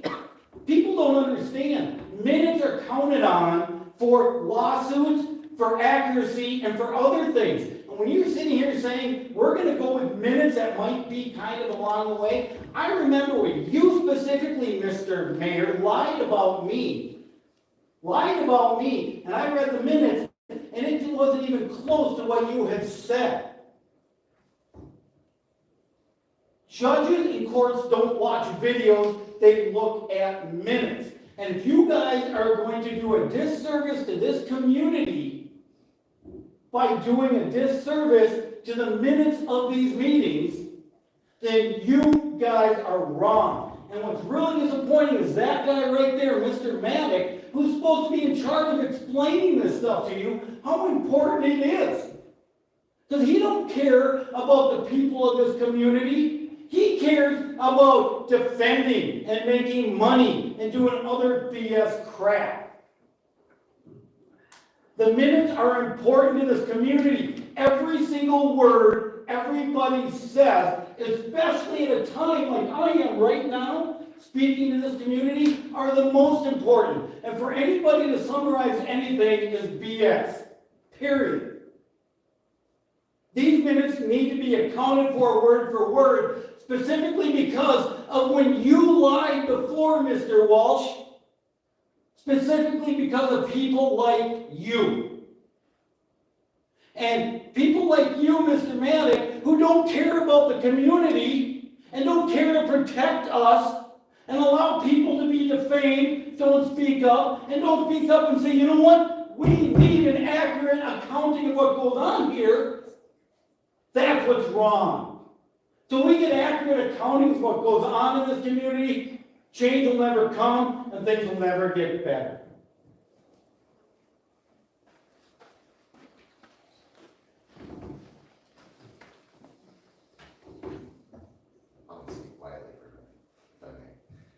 Todd Newcomer, 1070 Old Longley, where I think I've spoken with most of you before. Thank you very much for having me here this evening, opening up this opportunity. I know we don't go back and forth, but I wanted to ask a couple questions. Primarily, on January 19th, you made a statement, and I just can't clarify. The statement was that there weren't any reserve fire apparatus available in the area. Having done a little research and talked to a number of fire officials, we have two chiefs here with us this evening. They seem to contradict what you had said, that there were adequate fire apparatus. The other part of that was that you had mentioned that the fire truck that was recently purchased by Orono would be able to supplement and act as a attack fire apparatus. One of the things I think a lot of people in the public don't understand is there's a huge difference between a fire engine and a fire truck. A fire truck is not designed to fight fire. It doesn't have a pump capable of fighting fire or hose capable of fighting fire. It does not do any of that. So it could in no way, shape, or form take the place of a fire engine that all of ours are well over 20 years old or close to. So that being said, just for public clarity, and since this is recorded, fire trucks under NFPA code are not allowed to fight fire. I don't think either of the chiefs that are in the room would ever put their line staff in a building that was on fire behind a fire truck. So that truck can't be used as a backup fire engine. We're still in need of fire engines in the community. Oh, you saw the list. Absolutely. There's a long list of replacements, and you saw, Todd, you have and I know we're not supposed to respond, but you have a long background in firefighting, so you've got myself, as we're doing all the things. And I think everybody here, no matter what, everybody in these rooms wants the best for the community, wants the best for everybody, the safety of our kids, the public, the people who pass through who don't even live here. Absolutely. So, that being said, once again, and I know you've heard it and everybody's heard it, I think the direction of a fire district, combining all the local communities that is already being discussed into a fire district oversight. So Todd, the great thing is, May 22nd, there'll be, I'm not putting it together, staff is putting it together, we'll put together all the options with all the data. Perfect. And that will be one of them that they look at, and they'll look at, like, what doors does this open for us? What doors are really tough, right? Like, because every model that we look at is gonna have pros and cons. And so, you know James, obviously you're sitting back here with him, ping him if you have thoughts, I just want to see, and I want to see, and I think there's so many concerns of where is our money being spent on that. I'm not really good at math, but I'm just looking at hiring a fire chief, purchasing $1 million ladder truck, making an offer for $1.5 million, the original offer. That's about $3 million, which correlates to about $335 per every man, woman, and child in Orono to get what we have right now. You have my commitment that you're gonna have all that out, and the great thing about that May 22nd date is there's 3 weeks between the next date, June 12th. Right. So there's time to soak it in, right? Sure. Look at it, Sure. more questions, send them in. Keep our options open. Awesome. Thank you. In the interest of public safety. And like I said, you've got my stuff, Cool. you know where to find me, I know where you live. Awesome. So, Thank you for your time. Yeah, no problem.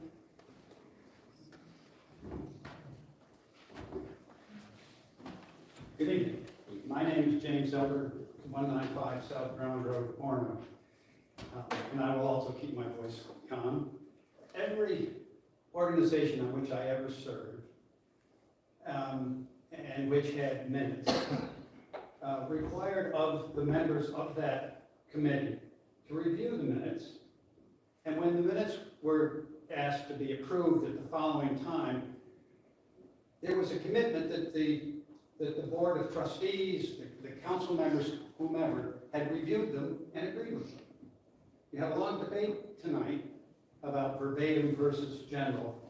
And I would remind you that as fiduciaries, you are supposed to read your own minutes, correct them, and then when they are submitted for approval the following meeting or whatever, you all agree that they're accurate. So I would observe that might be your solution. Take responsibility, review your minutes, and correct them. Thank you. Thank you. Anything else?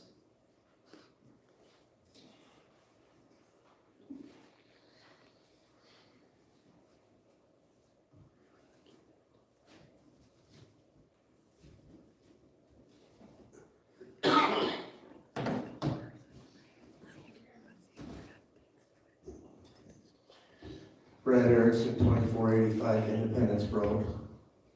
I also have a business that I own and have owned for It'll be 10 years this year in Orono.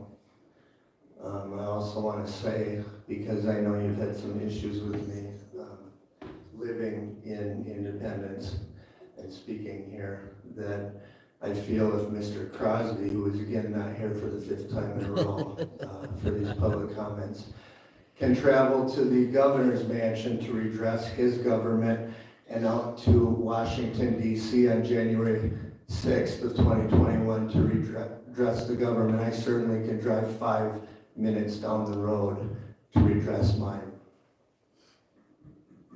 Well, it's official, Mr. Walsh. You've cemented your legacy, right? Come on, look at it. Orono Mayor minimize Holocaust. Council member fundraise for Proud Boys.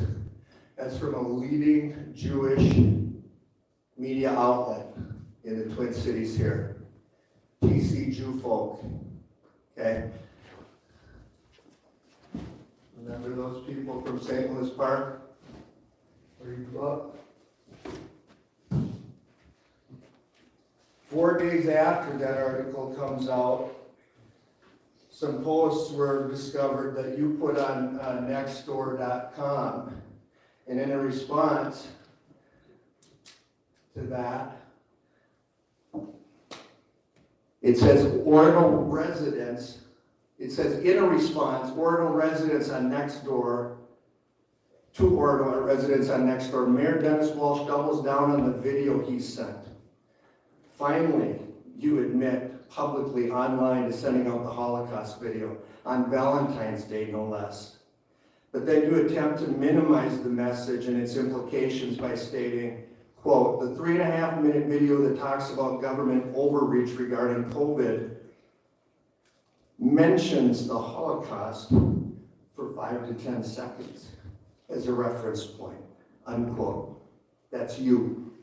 Even after being confronted by members of the Jewish community, you double down by posting, I stand by my statement. Well, Mr. Mayor, the extermination of 6 million Jewish people is not a reference point for you to be used as a political footnote, or anything else. You, sir, are a disgrace to your hometown and to this town. Your legacy is forever stained. You have had ample opportunity to apologize or step down, yet still you refuse to do either. So I turn to this council and ask for appropriate action to be taken. We are better than this. You have 3 minutes, you need to sit down, take your seat, follow the rules that we talked about at the beginning of the meeting. Okay? Have a seat. That's you, Mr. Walsh. I'm next door. Nothing to say about that? Have a seat, somebody else is coming up behind you. Sit down. You've had your time, somebody else is coming up. Yeah, you're also supposed to not do questions and answers. Don't want to hear it. Yeah, my name is Richie Anderson, I live at 3205 Twist Bay Road. And, so, you know, everybody can have a beef with the city. I've had plenty, I've lived here, in the city of Orono for 44 years, had business in this community and multiple marinas since 1976. I've obviously had issues with the city of Orono, this, that, and the other thing. But the mayor, when he got elected, he said something that I bought into, and that's public-private partnerships and doing good for the city of Orono. I get to make money. Over the years, I've sponsored numerous sports teams, coached numerous sports teams when my kids were in it. The Orono hockey rink got built. I put me and another gentleman put the new locker room together, which was barren. We built the Little League field at Beaterwood Park. I was there with Gronberg scoping it out, and we built that, fencing the whole shooting match.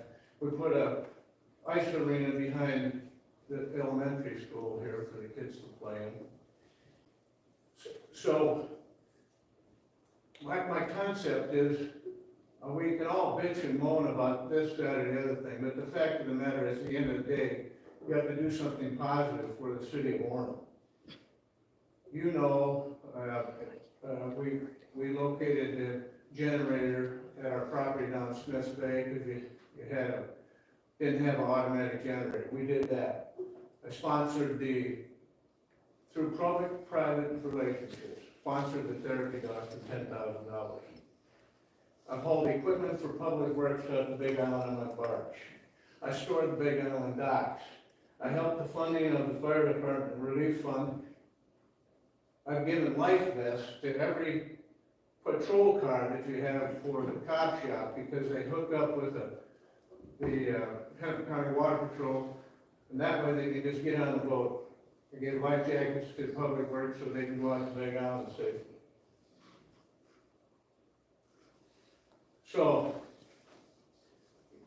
people can bitch and moan, but you're doing a good job. As your LMCD rep, I've saved the city over the last 2 budget periods, plus or minus $30,000. We are currently looking at starting a lid in Crystal Bay through your help. And the city of Minnetonka Beach, where we had that fundraiser, so to speak, the other night. And one thing I'm looking forward in a public-private relationship, I talked to the parks guy, I want to put a sport court similar to Shorewoods up by the post office. Awesome. Thank you. Thank you. Thanks. Thank you.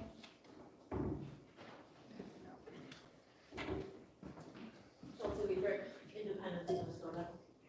What's your address? Do you know my address? 2045 Independence Road? I think. Oh, yeah, boy, unless you're stalker. gonna answer some questions, or maybe apologize, it's my 3 minutes. So, anyway, I understand that there's a ethics meeting coming up here soon. I'm thinking you might wanna have a part in it. Wondering why Crosby keeps running out, why you guys can't answer some simple questions. You've been accused of stuff, and you just sit here and call people fools and clowns and interrupt and make a fool of yourself. So everybody wants this resolved, everybody in the community, the council members, everybody. I'm talking to you, Mr. Walsh, can you look at me at least? Too much of a wussy to make eye contact? Thank you. So no, by the way, I'm not afraid of you either. There's a very, very simple way to solve all this. You could have apologized in the beginning, but no, you're stuck on stupid and want to keep going. And he can't even stay in for a meeting. Thank you. Anybody else? And seeing none, I will close public comment and I will bring us to Mayor Council report. Councilmember Benson. Thank you. Want to share with everyone that I had the opportunity to attend the foundational program for the League of Minnesota Cities on Friday and Saturday this week. It's a great opportunity for newly elected officials to learn about things like ethics, like good governance, share resources, and network with other professionals and newly elected individuals in our community. And it was a really great way to spend a day and a half. So I appreciate that the city of Orono is a member of this organization because they're actually very helpful with trainings, ongoing education, and just a fantastic resource. And it's very important for me as an elected official to connect closely with other elected officials, leaders, and to have positive relationships with them in and around our community. And on that note, I do want to spend just a couple minutes addressing, or I should say discussing, the organization called Northwest Hennepin League of Municipalities, or NWHLM. This organization is a collective of municipalities within the north and western part of Hennepin County. And it's been in existence for about over 55 years.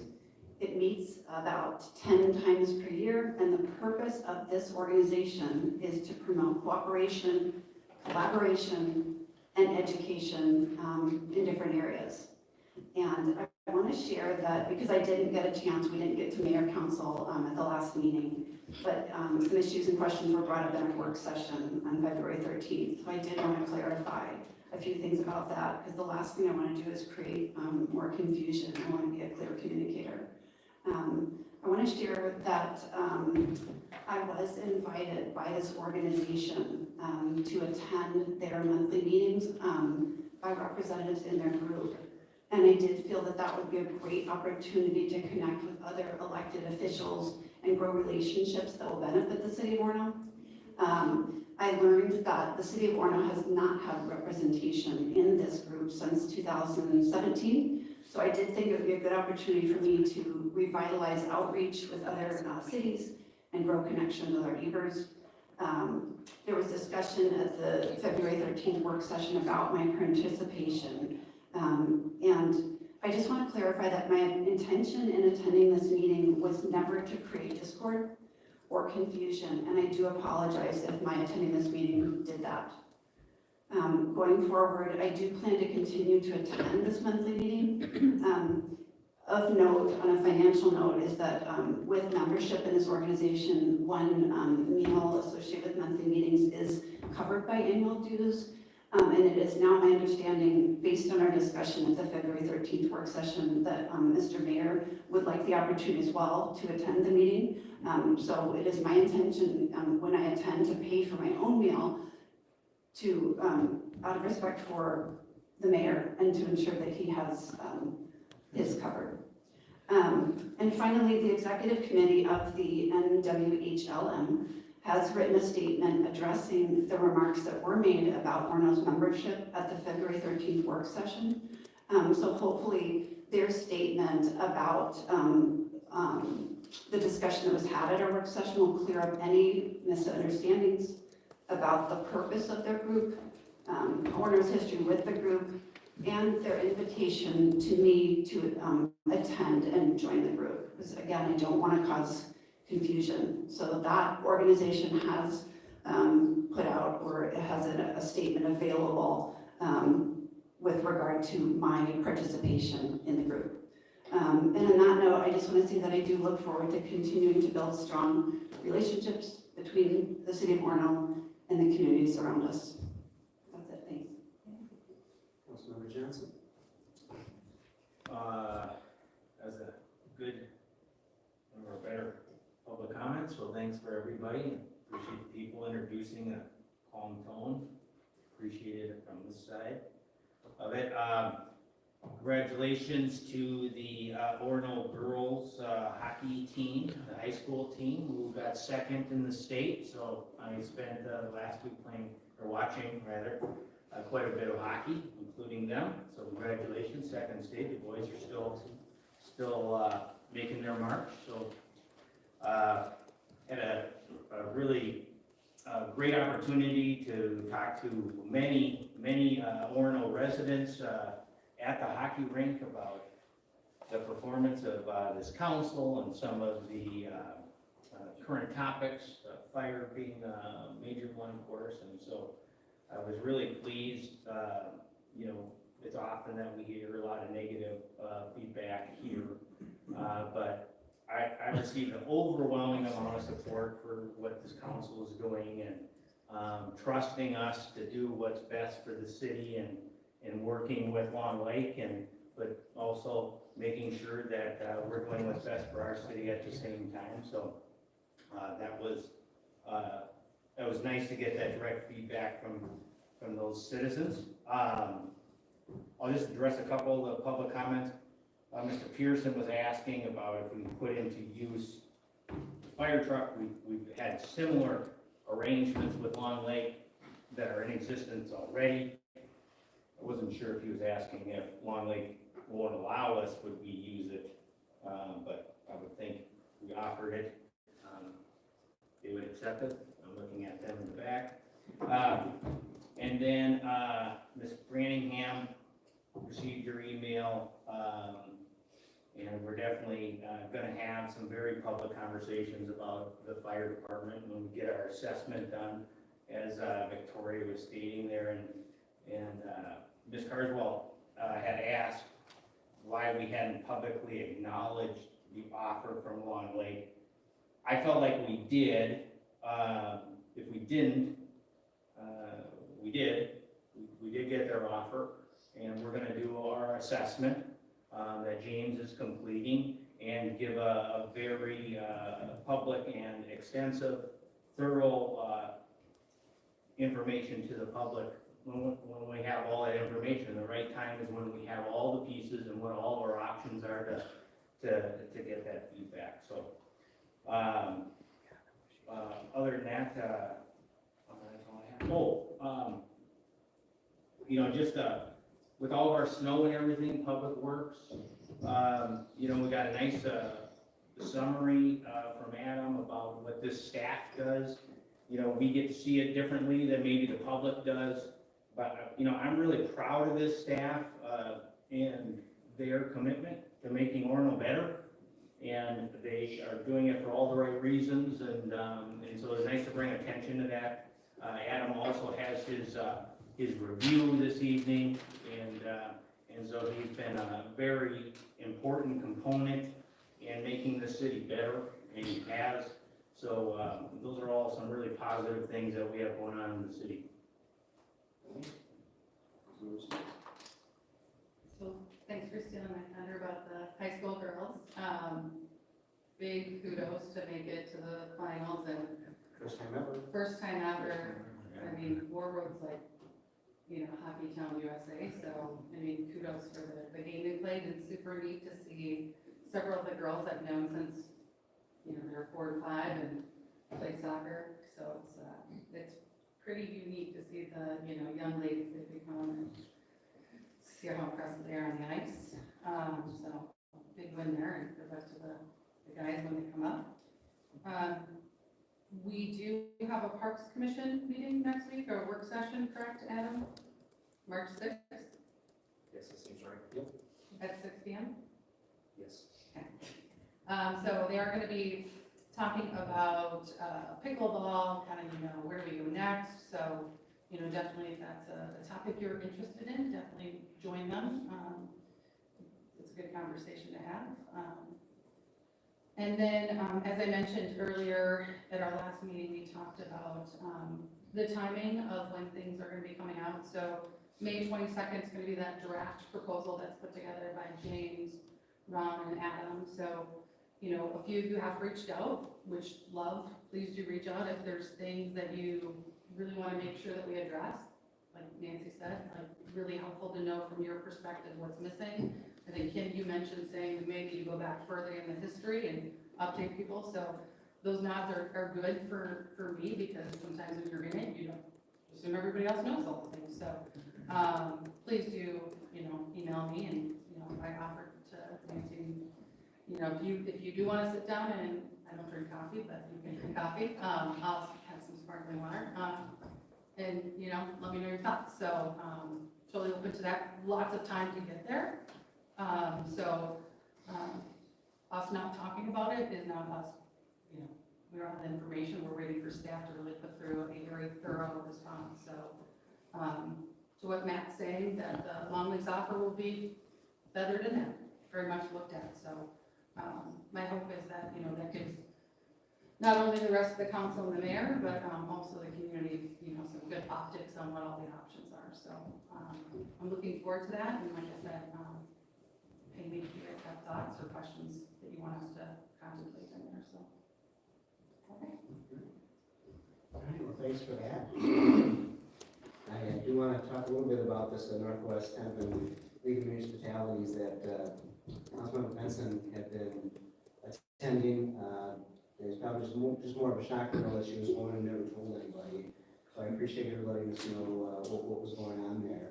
I do have a mayor friend that was there in the January meeting, and part of the problem that I have with that is in my opinion, there was some very inappropriate stuff going on in that meeting from Councilmember Benson in terms of how she talked about me in the meeting, how she talked about the council. This is a meeting of mayors having dinner. They also had a guest.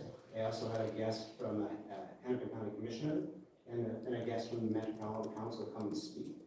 And my friend who's a mayor who was there said he found it very inappropriate to talk negatively about people on your council, whether it's guests and to other mayors.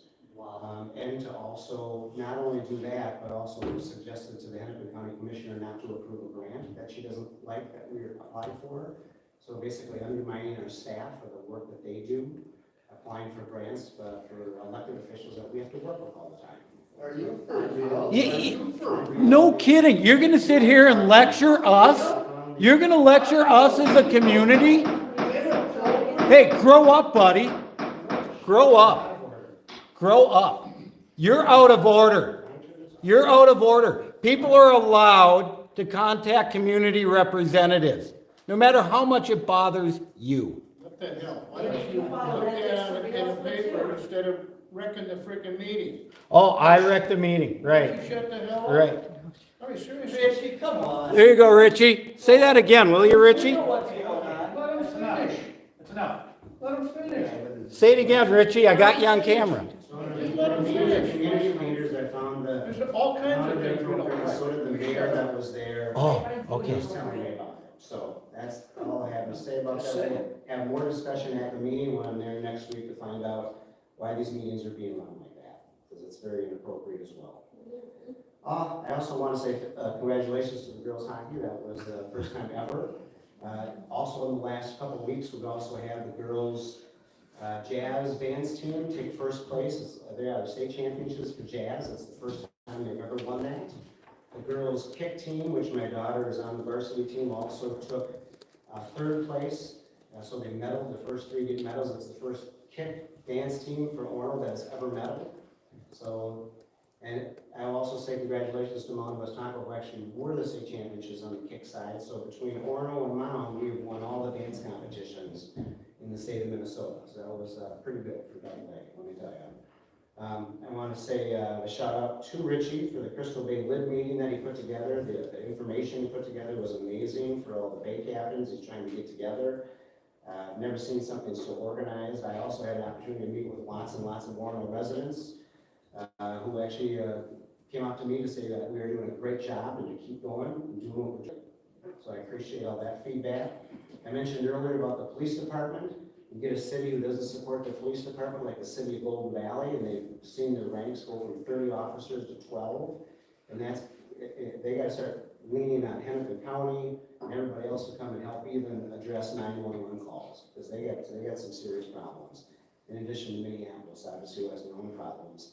Now, everybody also saw in the paper, Minneapolis says not only the police that have problems, they're down 20 and 30% in public works, administration, the water and sewer workers, so they're not getting anything done. And so that's What's that got to do with here? Continue to go down, so. My Just remember goodness. to support, like we do, we support together. What's that got to do with here? The red line flag, we've got public works out there, we support all of our first responders, and I think I've told all my friends who are mayors and council members, the first thing you do is take care of public service, in terms of your citizens being safe with all your first responders, because if you don't have a city to manage, you don't have really anything else going on, so that's first and foremost. I was at the fire department retirement party with Chief Bonal back there from Long Lake, and then Kelly Shaughnessy. It was a great night. They had some great food, and it was really fun to watch some of the roasting go on and some of the old stories that they've got to talk, and obviously Kelly Shaughnessy's got some stories that go way back, so the stories just never seem to end, so that was really enjoyable to go to. Since it's been a while since we've been a council party, I hope everybody had a great Valentine's Day. It was a great Super Bowl to watch the Chiefs win. That was a great victory for those guys. I don't know if you guys watched the game when the Orono hockey played Hermantown for the semifinals, and it went into overtime, and it was an unbelievable kick pass with their foot to kick it to the young lady who scored the final goal. It was just unbelievable to watch.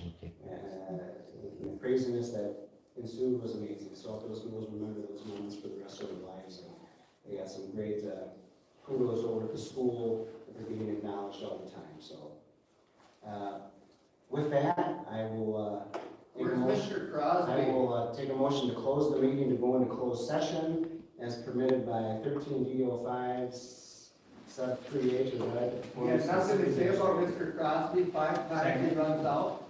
All in favor, say aye. Aye. That's the meeting is closed. And you don't know where he was on January 6, 2021, Mr. Walsh, is that correct? First of all, I got no issues You have with no him. You idea have where your he was. issues with him. Then why But do you if you- speak up to me? If you don't want to listen to the frickin'. No, It's- I don't- It's on the mayor's report. Why would you Can why would you I interrupt the talk meeting? back, or is this all about you I talking? just, no, I just want Is to this all say. about, no, I if you I have come no here and issue, say I have something to no me, then issues I would with, like to I be able to actually respond. like you. Then I would like to be able And to I have no respond. issues with you. I like you a lot. I would like to be able to respond, that's all. Me too. That's why I got up for the 3 minutes. When I hear him lecturing people, that's you do- wrong. That's not what his mayor's You do report's whatever about. you want, and I will do whatever I want. That's not what his mayor's report You is do about. what you want, and I'll do what I want. And that's what I did. I like you a lot. I did. You did, and I did. There you go. I can live with it.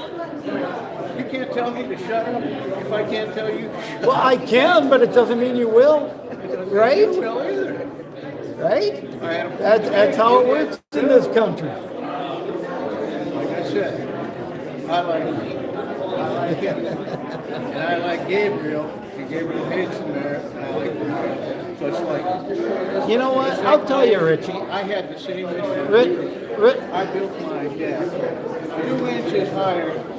Richie, That I needed a frickin' railing. They wrote me a ticket, so I went to court, and I said to the judge, double indemnity. I said, if I pay this ticket, you have to write me a ticket. They didn't know how to answer. But I prevailed, but I didn't know. I'll tell you what, the more I'm willing to go and have lunch with someone and talk to you. You want to do it? Well, I'd be happy to. You smoke cigars? No, I'm not a Oh, shit, we can come down to the marina, sit in the office, get some shit done. Smoking a cigar. I haven't, I would. There's a lot of good stuff gets done. But I'd be willing to come talk to you. Yeah, well, I want to talk to you anyway. I want to put one of them freaking windmills on the house. Why wouldn't you? I know. Well, this day and age, how much they want for electricity, why wouldn't you want it? They're at your marina. Why would you want to have one at your marina where you can say, you know what? You know what? You know what? I got a wind turbine. Look at me. I'm the green marina. Can you almost put one on? So can you charge back the electrical grid? It plugs right into your panel. I know that. It just backshoots your panel. And it just moves the meter backwards. Yeah. It just back, just like solar. It's the exact same as solar. I'll tell you what, I can give you a solar proposal too. Yeah, solar, see, I'm on the lake, right? Constant wind. Solar. If I showed you the numbers, especially because you can depreciate it, I mean. Don't say, hold I on, hear you. hold on, you got the federal government paying 30% of it, there's no sales tax, and you've got a depreciation. So now you've got 60% of the system paid off, and Excel I has got a over rebate. 50 of them damn things up and one windmill. No, you just put what fits what you have. Wherever your building is, whatever it fits, that's what you put in. And then Excel has a rebate, you got the other two, you got 70% of it paid out. Go ahead and start. I'm a wind guy. I'll tell you what, either way, I'll do whatever. The only reason I keep telling you solar is because I know it's cheaper. Send me an email, give me a call, I'll come talk to you about what'll work. I like That's simple. And then, so I don't care about this. you've gone through the rigmarole. You have to put on your house, or what do you gotta do? Actually, according to Minnesota statute and a lawsuit I won in Hempstead County District Court, everybody in Orono can have a wind turbine. Anyway, 30 feet high or 35 feet high, is that? Well, you can't go higher, 30 feet's the, deal, but there are other things that are higher than 30 feet. And when they look at houses, they go from the average of the roof side of the deal. So there's a way to make it work. There's a way to make it work, is all I'm saying. Yeah. Well, if I had one of those 30 feet high sitting right out there and everybody it's right on the lake, that thing would spin like a ball. Why do you think I want one in my house? I live on a point. I got wind either way, you know? That's the whole thing. I just want you to know that I don't sit here and hear the bullshit, but I like you. No, that's fine, but you know what? When you're gonna sit up there and lecture me, I got an issue. That's fine. Then I got an issue. I might have issues with people that you think are high as shit. But I don't care about that. I don't care about that. I take people as they come to me, and I take people as how they treat me. I personally don't care about this, but the fact of the matter is, I think you're out of line. Say something? Hey, you know what, that's fine. Look at that. Yeah, no, that's fine. You can say whatever you want to me. You can say whatever you want to me. Look, whatever you're gonna say to me, I heard a lot. Yeah, I know. Yeah, well, yes and no. Yes and no. No, you? No. I know, brother.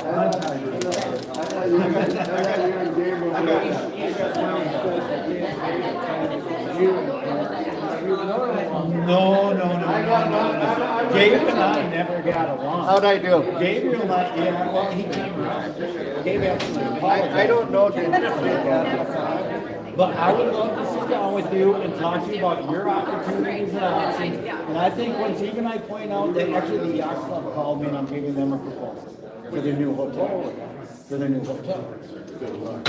No, it makes sense. They've got a nice big roof in South Bend.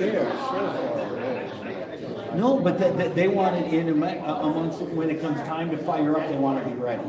And How that's, big a unit? Do I need a unit that's like up at the gas station? Or do I no, you need bigger than that. The one that was at the gas station was a battery charging one, just for that pole. Oh. You need a bigger one that can feed the grid. Do they go by kilowatt hours or what? They go by kilowatts. We have 1,500 watt and a 1,500 and 3,000 watts, a 3 kilowatt unit. That's what you'd want at your place. I got a 20,000 kW generator, but I would love to watch the meter scale back. Well, it's gonna help you, but it's gonna do more than that. We run bumpers all winter long, and we run these big. It's gonna make a difference for you, but more than that, people are gonna see it spinning and they're gonna think this guy's into the renewable stuff. And no, I'm serious, because you can put all the solar on your roof you want, nobody knows. But if you have one of them sitting out there spinning slowly, that's what they think. Yeah, I'm certainly more green, but I agree, yeah. I can prove to you. We gotta get out of here. I can prove to you it makes sense financially. I can Well- absolutely do that. You've got my card. I would like to see Contact that. me. You've got my I'd like to see card. the meter spin backwards. You've got my card. Contact me. Well, I'm seriously thinking about it. Hey, yep, do it. What's up, boy? Here you go, folks. Interesting evening tonight, huh? Wow, complete with Mayor Walsh thinking he wants to lecture everybody at the end. Holy crap. Well, we'll see y'all next time. Turbine guy, signing off.